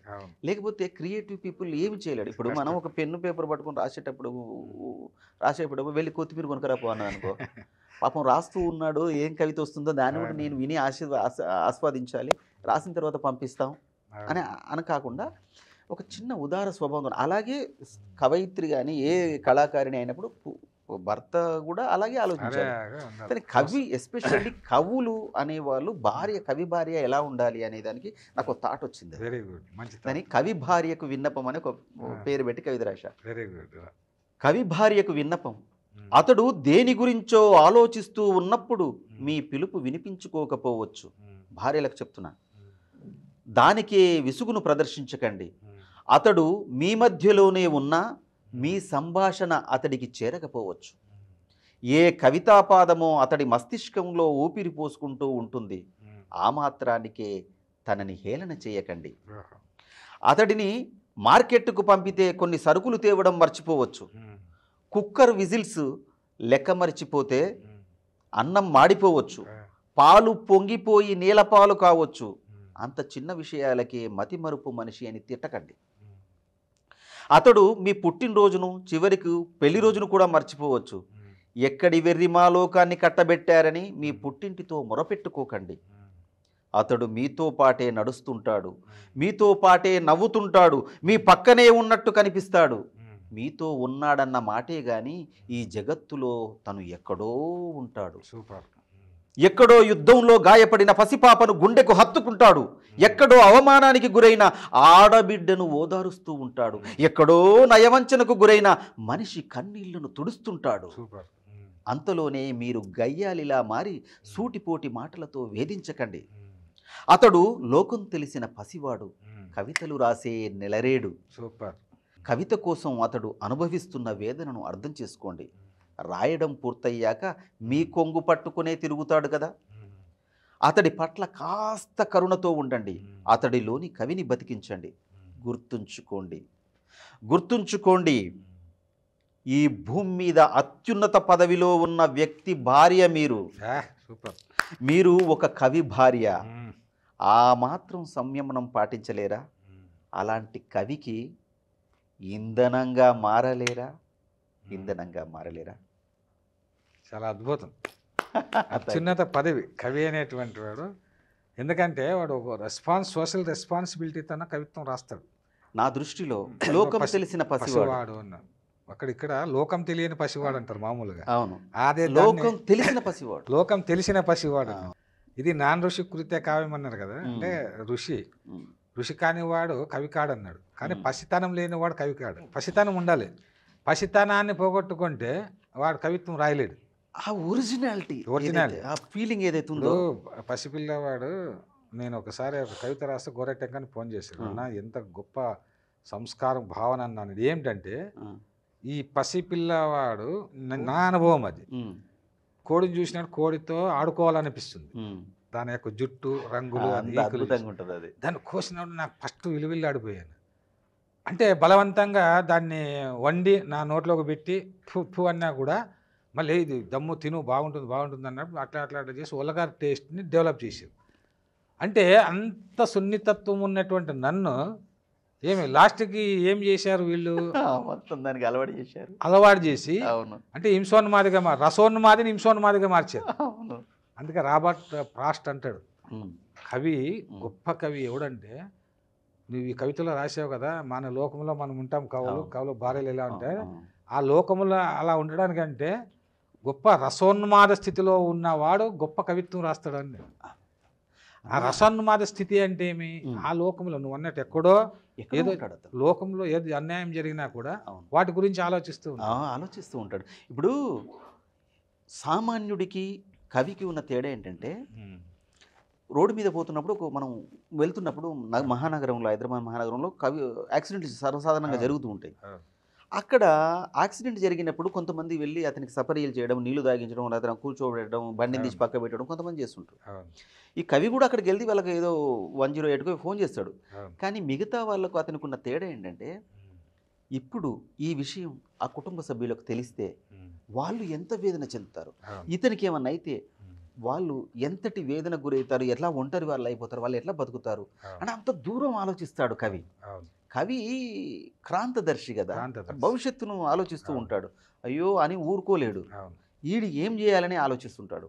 వాడి బాధను వీడి బాధగా మారతాడు. ఎక్కడో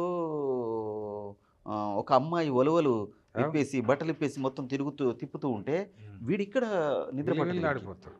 దురన్యాయాన్ని సహించలేడు. ఎందుకంటే నేనేమంటానంటే మనం ఒక మంచి మనిషిగా మనల్ని సంప్రోక్షణ చేయలేని కవిత్వము సమాజాన్ని సంప్రోక్షణ చేస్తే కుదరదు.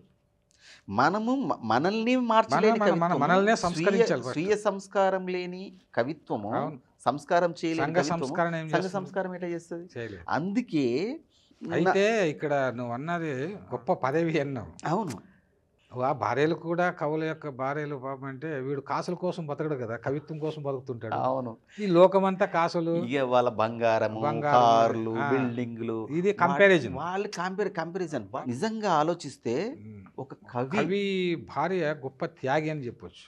కవి భార్య తన కాలాన్ని భర్తకి కేటాయిస్తుంది. ఒక ఎంత గొప్ప విషయం తెలుసా అది. అయితే శ్రీశ్రీ ఒక సందర్భంలో అన్నాడు, భారతదేశ రాష్ట్రపతి పదవి కంటే విప్లవ రచయితల సంఘం అధ్యక్షుడిగా నా పదవి గొప్పదని చెప్పిండు. కరెక్ట్, చాలా గొప్ప విషయం అన్నది. అసలు కవిగా జన్మించడమే ఒక అద్భుతమైన విషయం. ఎందుకంటే నువ్వు చూసే నీకు ఒక పువ్వును చూసి పరవశించిపోతావు, రాలిన పువ్వును చూసి విలపిస్తావు. సమస్త దృశ్యాల్లోనూ వాడు ఆనందాన్ని పిండుకుంటాడు. ప్రతి దృశ్యంలో ఒక ఒక ఒక ఒక జీవిత గమనాన్ని అన్నాడు కదా గుంటూరు శేషేంద్ర శర్మ, కవి పిండుకున్న తాత్విక బిందువే కవిత్వం అంటాడు. సమస్త దృశ్యాల్లో కవి పిండుకున్న తాత్విక బిందువు అన్నాడు. అవును, కవిత్వం అంటే ఏంటంటే కవి పిండుకున్న తాత్విక బిందువు అంటూ మనం చూసే చూపులోను ఎంత ఆనందిస్తుంటాం. అంటే ఏది ఉన్నా లేకున్నా పసివాడన్నా కదా, నాకు లోకం తెలిసిన నన్ను కలవడానికి యువ కవులు కొంతమంది వేరే ఊరు నుంచి కానీ హైదరాబాద్ నుంచి కానీ అప్పుడప్పుడు కొంతమంది నా దగ్గరకు వస్తూ ఉంటారు. వాళ్ళకు ఏదో చేసి టీ తాగించేది, ఇంకో ఏదైనా చేసి ఏదో వెళ్ళి వాళ్ళకి ఏదో మాట్లాడిన తర్వాత వెళ్ళిపోతుంటే నాకు అతను ఎలా చేరుకుంటాడు, అతను ఎలా బ్రతుకుతాడు, ఎందుకంటే పెయిన్ మనం అనుభవించాము కాబట్టి. అతను ఎట్లా ఇతను వెళ్ళిపోతున్నాడే, అతను బస్సు దానికి వెళ్ళి బస్సు ఎక్కి ఇచ్చేసి మళ్ళీ తిరిగి వస్తున్నప్పుడు ఒక పెయిన్ ఉంటుంది నాకు. అరే ఇంత అమాయకుడు ఎట్లా బ్రతుకుతాడు ఇతను. అంటే ఒక మనిషి నన్ను కలిసి ఇప్పుడు మిమ్మల్ని కలుస్తాను, మీరు వెళ్ళిపోయిన తర్వాత మనం టీ తాగే ఇంకా వెళ్ళిపోతున్నప్పుడు నేను మనిషిని విడిపోలేనమాట, నా వల్ల కాదు అది. అట్లనే ఆ సున్నితత్వం ఎప్పుడైతే మన లోపల కరుడు గట్టిపోతుందో మనం కవిత్వం రాయలేము. ఎట్లా రాస్తారు? రాసినా గొప్ప కవిత్వం రాయలేము. నేనేమంటానంటే కవులుగా మనల్ని మనం సంస్కరించుకునేటువంటి గొప్ప దివ్యమైన ఔషధం కవిత్వం. మనల్ని ఎలా సంస్కరించబడ్డామో చెబితే అది సమాజం అన్వయించుకొని నేర్చుకుంటే మన జన్మ ధన్యం అవుతుంది, అంతే. చాలా విషయాలు మనం మంచి విషయాలు మాట్లాడుకున్నాం మౌనశ్రీ. అంటే చాలామంది రాస్తున్నటువంటి కవులకు ఇది ఒక అంటే ఈ ఇంటర్వ్యూ ద్వారా కొన్ని విషయాలు నేర్చుకుని ఇన్వాల్వ్మెంట్ అనేది చాలా ముఖ్యం జీవితంలో. మరి మేము కష్టాలు పడ్డాము, మాకు ఎన్నో నష్టాలు అయినాము అని బాధపడాల్సిన అవసరం లేదు. కావు కష్టాన్ని కానీ నష్టాన్ని కానీ స్టెప్పింగ్ స్టోన్స్గా తీసుకోవాలి, లైఫ్లో తీసుకొని ఎదగాలి. అసలు మన కష్టాలను ఎవరికి పెయిన్ ఎంత ఉంటే పెయిన్ లేకపోతే పోయం రాదు, పోయం లేదు. అసలు నీ కష్టం నీ మూలధనం. నీకు ప్రాబ్లం వచ్చింది, అది నీకు బ్యూటిఫుల్ పోయం అవుతుంది. అంత కష్టపడి చాలా అంటే అది గతాన్ని తలుసుకున్నప్పుడు ఇంత కష్టపడినా కూడా సాధించి సాధించి సాధించి లాస్ట్కి కీరవాణి దగ్గర కీరవాణితో 1,00,000 రూపాయలు ఒక పాటకు తీసుకున్నాం అంటే అది అచీవ్మెంట్. అంతకన్నా గొప్ప అచీవ్మెంట్ ఏముండదు కవికి. పుట్టి వచ్చి నీ యొక్క లైఫ్లో అంత కష్టాలు పడి పైకి రావడానికి ఒక స్పిరిట్, అంటే ఒక ఆత్మ శక్తి, విశ్వాసం, తనపైన తనకున్న విశ్వాసం. ఇప్పుడు నీకు నాకు వాళ్ళు లేరు వీళ్ళు లేరు సహాయం చేయరు నేను ఎట్లా ఎదిగేది అని భయపడినవేమి మళ్ళీ వద్దనపేట పారిపోలేదు, ఇక్కడే ఉండి సాధించాలి, ఇక్కడే ఉండాలి అని. అంటే అట్లా పడ్డ కష్టాలు కవికి ఎప్పుడు గుర్తుకొస్తూ ఉండాలి, ఎంత ఎత్తుకెదిగినా గుర్తు వస్తుంది. దాన్ని పవర్ఫుల్ ఎక్స్ప్రెషన్ చేసేకి ఆ కష్టాలన్నీ కూడా మళ్ళీ ఉపయోగపడతాయి జీవితంలో. పెయిన్ ఉందనుకో, ఇప్పుడు ఒక విషాద గీతం రాయాలంటే నువ్వు ఒక విషాదమూర్తి అయితే తప్ప కవి రాయలేము. తర్వాత నువ్వు ఒక కీరవాణికి రాసిన పాట చాలా పాపులర్ అయింది. దాంట్లో చాలా డెప్త్ అంటే ఒక ఫిలాసఫీ ఉంది, అవేర్నెస్, పరిణామ చరిత్ర ఉంది. అంటే ఒక పాటలో ఒక ఇప్పుడు నారాయణ రెడ్డి గారు విశ్వంబరలో పరిణామ చరిత్రని చాలా రాశారు ఆయన. అదేవిధంగా నేను కూడా ప్రకృతి పర్యావరణం ప్రకృతి గురించి రాశాను. అంటే అది కావ్యాలు వేరు. అవును. అంటే ఒక 50-60 పాటల్లో చెప్పొచ్చు అది వేరు. కానీ చెప్పొచ్చు. ఒక్క పాటలోనే అవును. మొత్తం పరిణామం గురించి దాంట్లో ఒక్కొక్క సందేశం కూడా మళ్ళీ అవును. సందేశంతో పాటు చాలా నాకు అద్భుతం అనిపించింది ఆ పాట. ఉమ్. ఆ రాగం కూడా అద్భుతమైన ఆయన మంచి పెద్ద పాట. మంచి అంటే పాట. కీరవాణి లాంటి ఒక గొప్ప సంగీత దర్శకునికి అవునవును. రాయాలన్నప్పుడు ఎంతో ఖర్చు ఉండాలి. అవును, నిజమే. అంటే నేను రాయగలను అనే దమ్ము ఉండాలి. అవునవునవును. ఆ దమ్ముతో ఉమ్. నువ్వు రాసి సక్సెస్ అయ్యావు. అవును. ఆ పాటతో ముగిద్దాము ఇంటర్వ్యూ. ఒకసారి ఆ పాటని ఆలపించు. మంచి విషయం. ఉమ్. ఈ పాట నేను సుమారు ఒక 1000 పాటలు నేను రాస్తుంటే ఉమ్. ఈ పాట నాకు చాలా మంచి గుర్తింపును తీసుకొచ్చిన గుర్తింపు. పాట. ఆ. తర్వాత మౌనశ్రీ మల్లిక్ ప్రేమ గీతాలు ఇవే కాకుండా ఒక ఉమ్. సామాజిక చైతన్యం కలిగించేటువంటి గీతాలు కూడా రాయగలడనేది ఉమ్. ఈ పాట ద్వారా నిరూపితమైంది. ఉమ్. సో ఈ పాటను సుమారు 50 పత్రికలు ఉమ్. స్వచ్ఛందంగా ఉమ్. సామాజికవేత్తలు కానీ, కవులు అవును. కానీ, రచయితలు కానీ వీటి మీద విశ్లేషణలు చేశారు ఉమ్. ఈ పాట మీద. ఓహో. అందులో ఒక చిన్న కొంత పాట. మహిళలంటూ పురుషులంటూ మానవాళిని వేరు చేసి అబలవంటూ అద్దమిచ్చి అందమైన భ్రమలతోసి సూపర్. సంప్రదాయపు ముసుగు వేసిన వారు ఎవరో తెలుసుకో, ఇంద్రచాపం రంగు మాపిన వారు ఎవరో కలుసుకో, తరచి చూడు తరచి చూడు వాడిపోయిన మగువను, ఆహా. తగిలి చూడు తగిలి చూడు బూడిదైన తెగువను, ఆహా. తిరిగి చూడు తిరిగి చూడు తిరుగుతున్న భూమిని, ఆ. కలిసి చూడు కలిసి చూడు మనిషిలోని మనిషిని, అగ్రవర్ణము నిమ్నవర్ణము అంటూ మనలను వేరు చేసి, స్వార్థ బీజములేవో నాటి విశ్వభావన కాలరాసి, Very good. కోట్ల దేవుల పేరు చెప్పి కొరివి పెట్టినదెవ్వరో, ఆ. భక్తి పేరున జనము నడిచే రచన చేసినదెవ్వరో, రగిలి చూడు రగిలి చూడు రాలుతున్న పూలను, పగిలి చూడు పగిలి చూడు గుండె పగిలిన నీళ్లను, ఆ. తిరిగి చూడు తిరిగి చూడు తిరుగుతున్న భూమిని, కలిసి చూడు కలిసి చూడు మనిషిలోని మనిషిని, నడచి వచ్చిన పాదముద్రలు చెరిపివేసిన శక్తులేవో, వెలుగునిచ్చిన జ్ఞాన జ్యోతుల నార్పిన కుయుక్తులేవో, అణచివేతకు ఆజ్యమైన కారణాలను తెలుసుకో, సూపర్ సూపర్. తిరిగి చూడు తిరిగి చూడు తిరుగుతున్న భూమిని, కలిసి చూడు కలిసి చూడు మనిషిలోని మనిషిని. Excellent, excellent. ఎంత చారిత్రక విద్రోహాలని సైలెంట్గా దీంట్లో అంటే చారిత్రక విద్రోహాల పైన ఎక్కువ పెట్టినటువంటి ఒక బాణం అన్నమాట ఈ పాట. అవును, ఇది చాలా 4 లైన్లు 4 ఆహా. చరణాల పాట. 4 ఈ 2 చరణాల్లో చరణాలు పాడాను.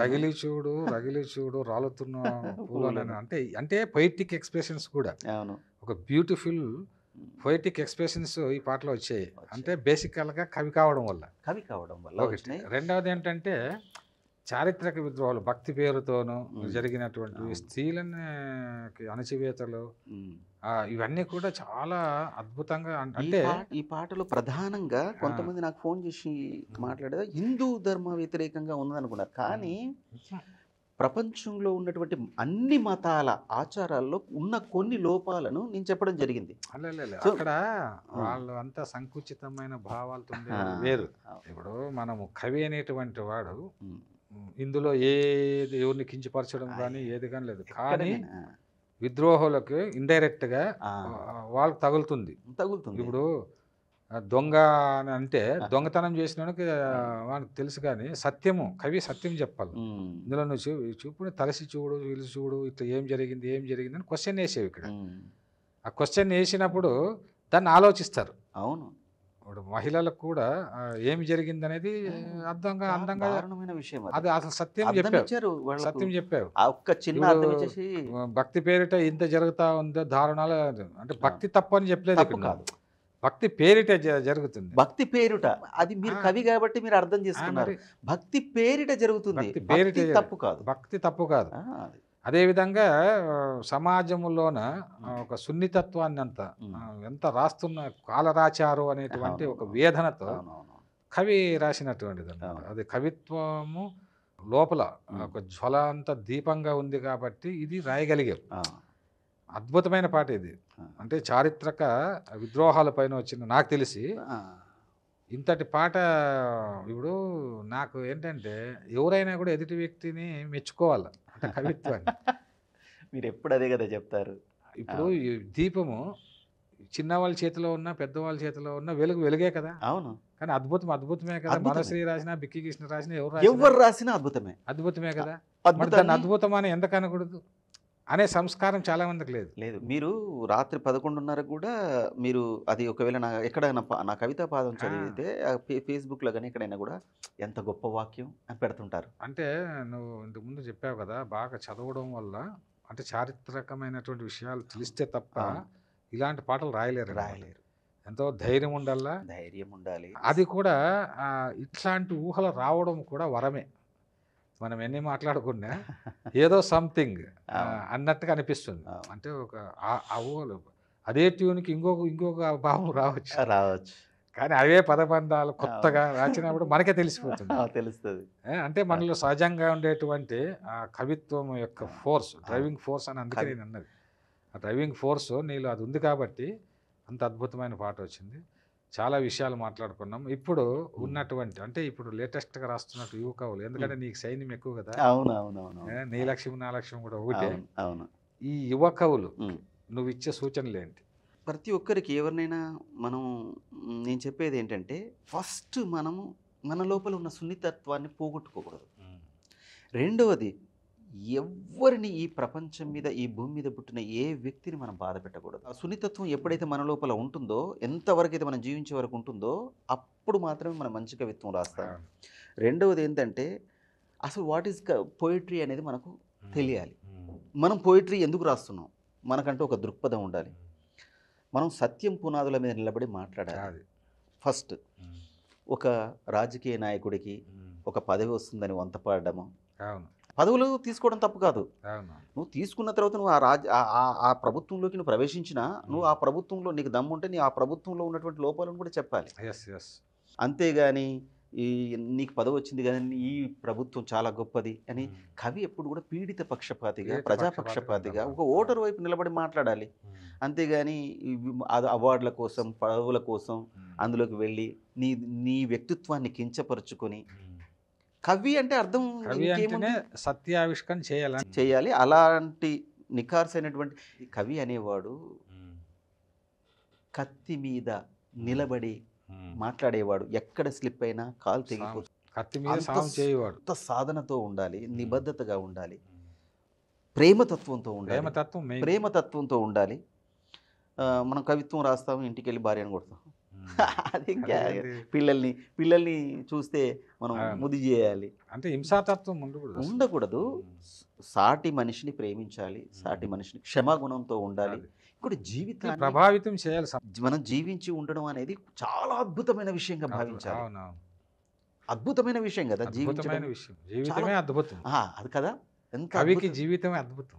ఇది ఎంత గొప్ప స్టేట్మెంట్ తెలుసా. దాని మీద అద్భుతమైన పోయం రాయొచ్చు. కవికి జీవితం అనేది ఈ నక్షత్రాలను, ఈ సమస్త విశ్వమండలాలను, ఈ మనుషులను, పక్షులను, ఈ నదీ జలాలను, నదీ మాతను, భూమిని చూడు, ఇవన్నీ చూస్తున్నాం కదా. ఎంత అద్భుతం అన్న. కవిత్వం ఎంత గొప్పదంటే మా నాన్న 1,00,000 రూపాయలను నేను చూసి ఇది మనది అనుకొని నేను ఈ జీవితంలో చచ్చిపోతున్నారా అన్నాడు. కవిత్వం ఎంత గొప్పదో చూడు. 1,00,000 రూపాయలను ఒక్కోసారి ఒక రోజులో కూడా సంపాదించాను నేను. అంటే కవిత్వం అది ఏదనుకుంటే అది చేస్తుంది. అది కవిత్వం నన్ను విదేశాలకు తీసుకెళ్ళి అంటే ఇక్కడ నువ్వు అన్నట్టుగా ఇంత ముందు ఒక మాట అన్నావు కదా, కంపారిజన్ ఉండకూడదు అని అన్నావు. అంటే ఈ సమాజం అంతా ఆర్థిక నేరగాళ్లకు అవకాశం ఇవ్వడం వల్ల, డబ్బుకే విలువ ఇవ్వడం వల్ల డబ్బే గొప్ప అనుకుంటున్నారు.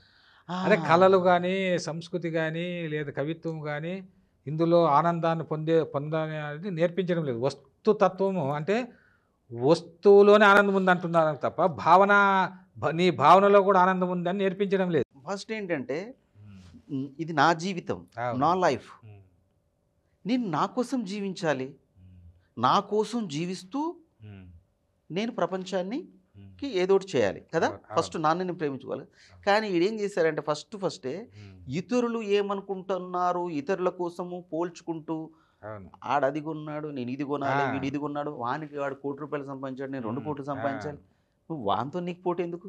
వాడు 10 కోట్లు సంపాదించుకోవాలి. నువ్వెంత ఆనందంగా జీవిస్తున్నావు, ఈ రోజు నువ్వెంత సమర్థవంతంగా నువ్వు ప్రయోజనాత్మకంగా జీవించావు, ఈ నెలలో నువ్వెంత ఆనందంగా జీవించావు.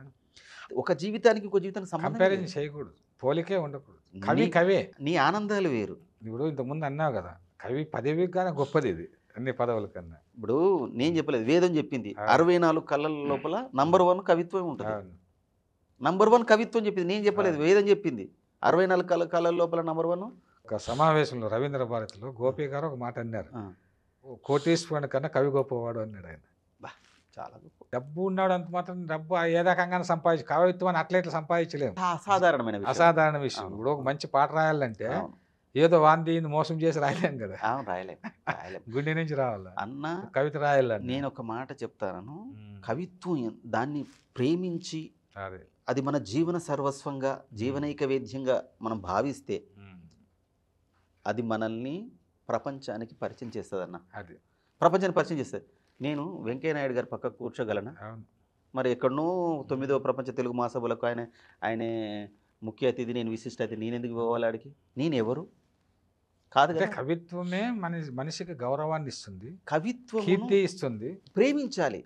అదే దాన్ని నిబద్ధతగా పనిచేసుకుంటూ పోతే యువకులు కూడా దాన్ని ఏదో ఆషామాషిగా కాకుండా సీరియస్గా తీసుకోవాలి. కవిత్వం రాయడం ఏ వృత్తి చేస్తున్నా అంటే ఈ కీర్తి కండూతి అనేది పోవాలి. ఫస్ట్ నువ్వు నిబద్ధతగా రాసుకుంటూ పోతే నీకు అన్ని గౌరవాలు వస్తాయి. ఇప్పుడు ఈ మధ్య కాలంలో చాలా మంది కవులు వస్తున్నారు, దాన్ని చూసి సంతోషపడాలో క్వాలిటీ తగ్గిపోయిందని బాధపడాలి, అర్థం కావడం లేదు. నా ఉద్దేశంలో ఎక్కువ మంది ఇళ్ళకి రావడం మంచిది. నేను కూడా అదే, మీరు అదే చెప్తుంటారు. నా ఉద్యమమే అది, మీ ఉద్యమమే అది.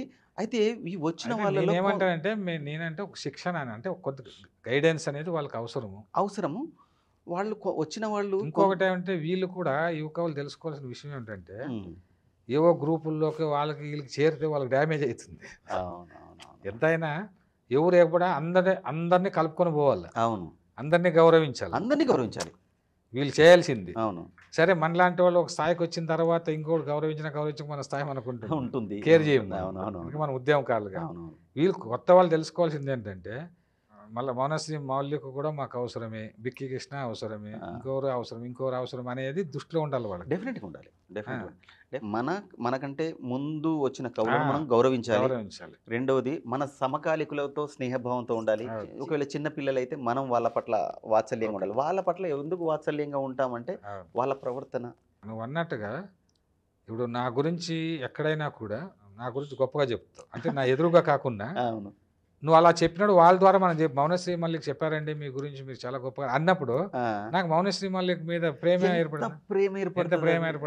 అరే అది ఒరిజినల్ అంటే సత్యాన్ని చెబుతాను. సత్యం.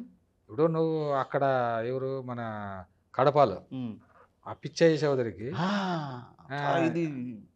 ఇవన్నీ ఉంటాయి మనసులో, అంటే చెప్పిన కూడా మర్చిపోవచ్చేమో.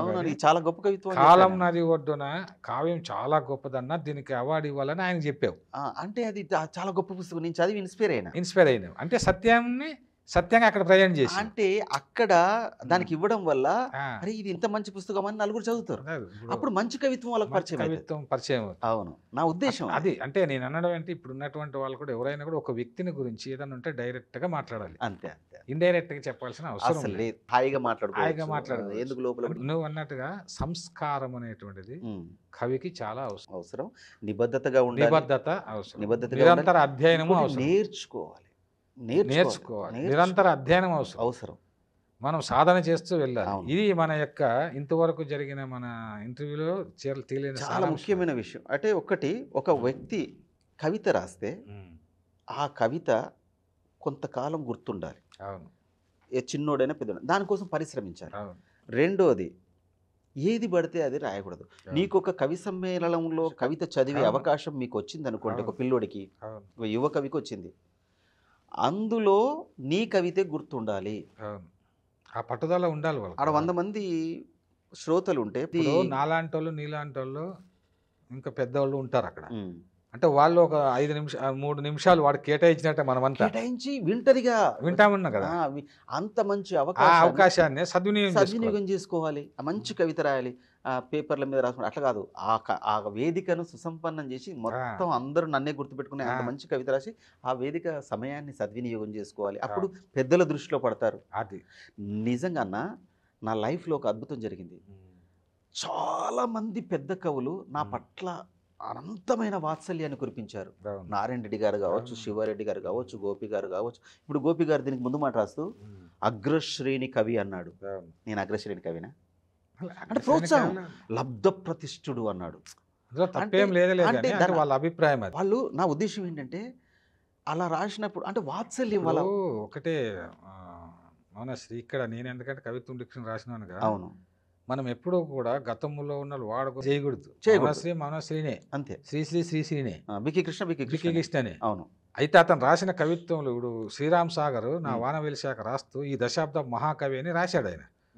అంటే ఆయన కవిత్వం చదివినా ఆయనకు అట్లా అనిపించింది. ఆయన ఫీలింగ్, ఆయన అభిప్రాయం. అవును. నేను కూడా ఇప్పుడు బుద్ధన్న అని ఒక అనంతంలోన ఒక లెక్చరర్, ఆయన రాగకింకిని అని ఒక కావ్యం రాశాడు.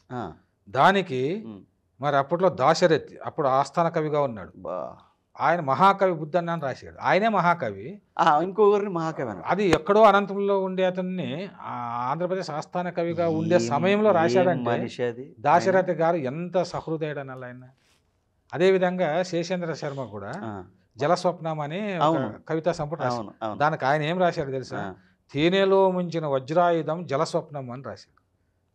చూడండి, అక్కడ చూసింది తేనెలో ముంచిన వజ్రాయుధం అన్నాడు. ఎంత గొప్ప కవి శేషేంద్ర శర్మ. మరి ఎక్కడ అనంతంలో ఉండే ఒక మల్లెల నరసింహమూర్తిని అభినందించాల్సిన అతని అభిప్రాయం. ఎంత గొప్ప విషయం అది. కాబట్టి గోపి గారు మీ గురించి చెప్పారంటే అందులో ఏమి అసత్యం ఏం లేదు. నాకు ప్రేమ అందింది, అది అలా ఉంది కాబట్టి వాళ్ళకుండే అభిప్రాయాలు చెప్తారు. అవును, అందులో తప్పేముంది? మావనశ్రీ మహాకవి అంటే తప్పేముంది? ఏం లేదు. నీ పోయేదేముంది? అవును, అంటే బికి కృష్ణ ఈ దశాబ్దం మహాకవి అంటే పోయేదేముంది? ఏం లేదు. అరే కవిత్వాన్ని చూసి అంటే అందరూ ఒకడు వాడు గొప్ప వీడు గొప్ప అనేది కాదు ఇక్కడ.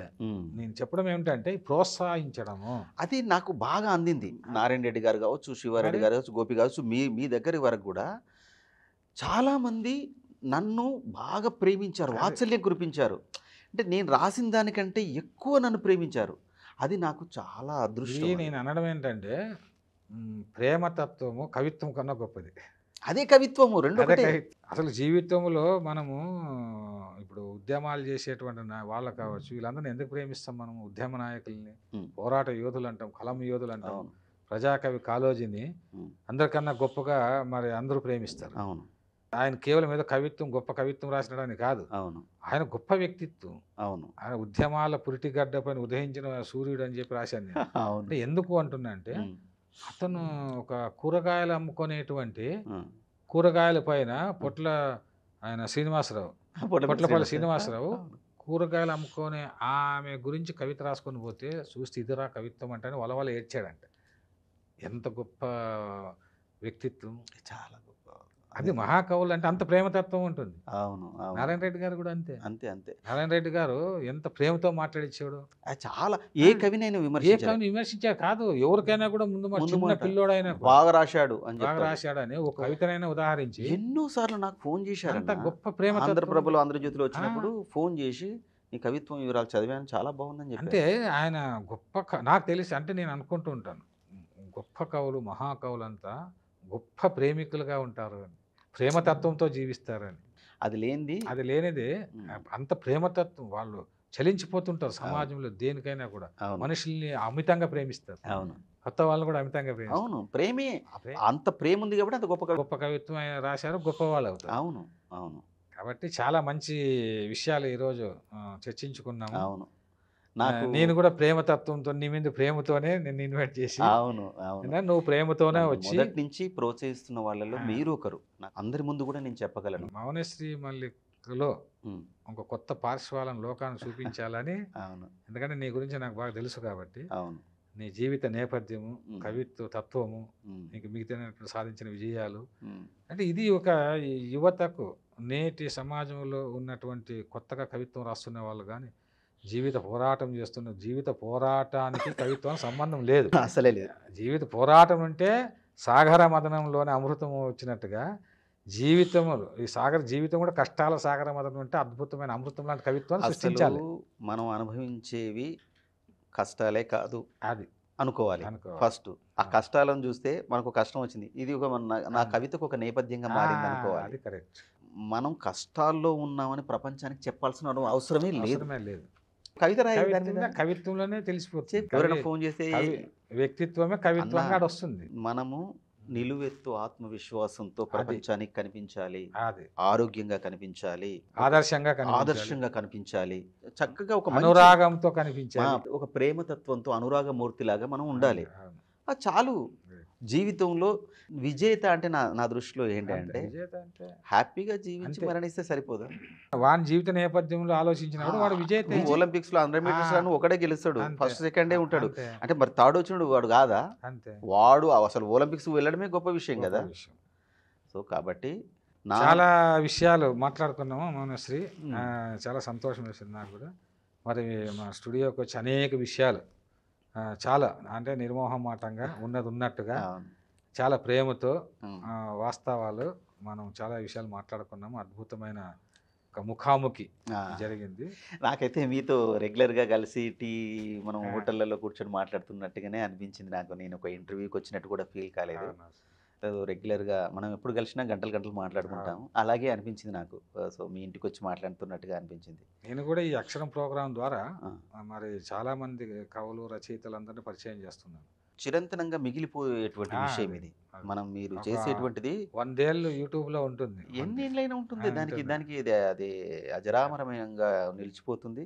సో అంటే ప్రపంచానికి ఒక ఉదీయమాన కవులను, తర్వాత ప్రవాహశీలంగా రాస్తున్న వాళ్ళని మీరు పరిచయం చేస్తున్నారు. నేను ఈ ఇంటర్వ్యూలు చూస్తున్నాను. ప్రధానంగా ఒక మంచి ఎస్టాబ్లిష్డ్ ఛానల్ ఇది. ఈ తెలుగు అని వేదిక మీద నేను మాట్లాడడం నాకు నన్ను సాహిత్య ప్రియులకు మరింత దగ్గర చేసే ప్రయత్నం మీరు చేసి నన్ను పిలిచినందుకు తెలుగు వన్ ఛానల్కు నేను హృదయపూర్వకంగా ధన్యవాదాలు తెలియజేసుకుంటున్నాను. నేను తెలుగు వన్ క్రమం తప్పకుండా చూస్తుంటాను. దీంట్లో వచ్చేటువంటి ఇంటర్వ్యూస్ అయితే నేను రీసెంట్గా జరిగిన ఇంటర్వ్యూ వరకు మొత్తం అన్నీ చూశాను. ప్రతి దాంట్లో నేను కామెంట్ చేస్తూ ఉంటాను. ఒక నవ్య రీతిలో ఇంటర్వ్యూస్ చేస్తున్నారు. థ్యాంక్ యూ సో మచ్ నన్ను పిలిచినందుకు. నమస్కారం. థ్యాంక్ యూ అన్న. ధన్యవాదాలు. ఇదండి ఈ వారం ముఖాముఖి. వచ్చే వారం మరొక రచయితతో మన ముఖాముఖి కొనసాగిద్దాం. అంతవరకు సెలవు.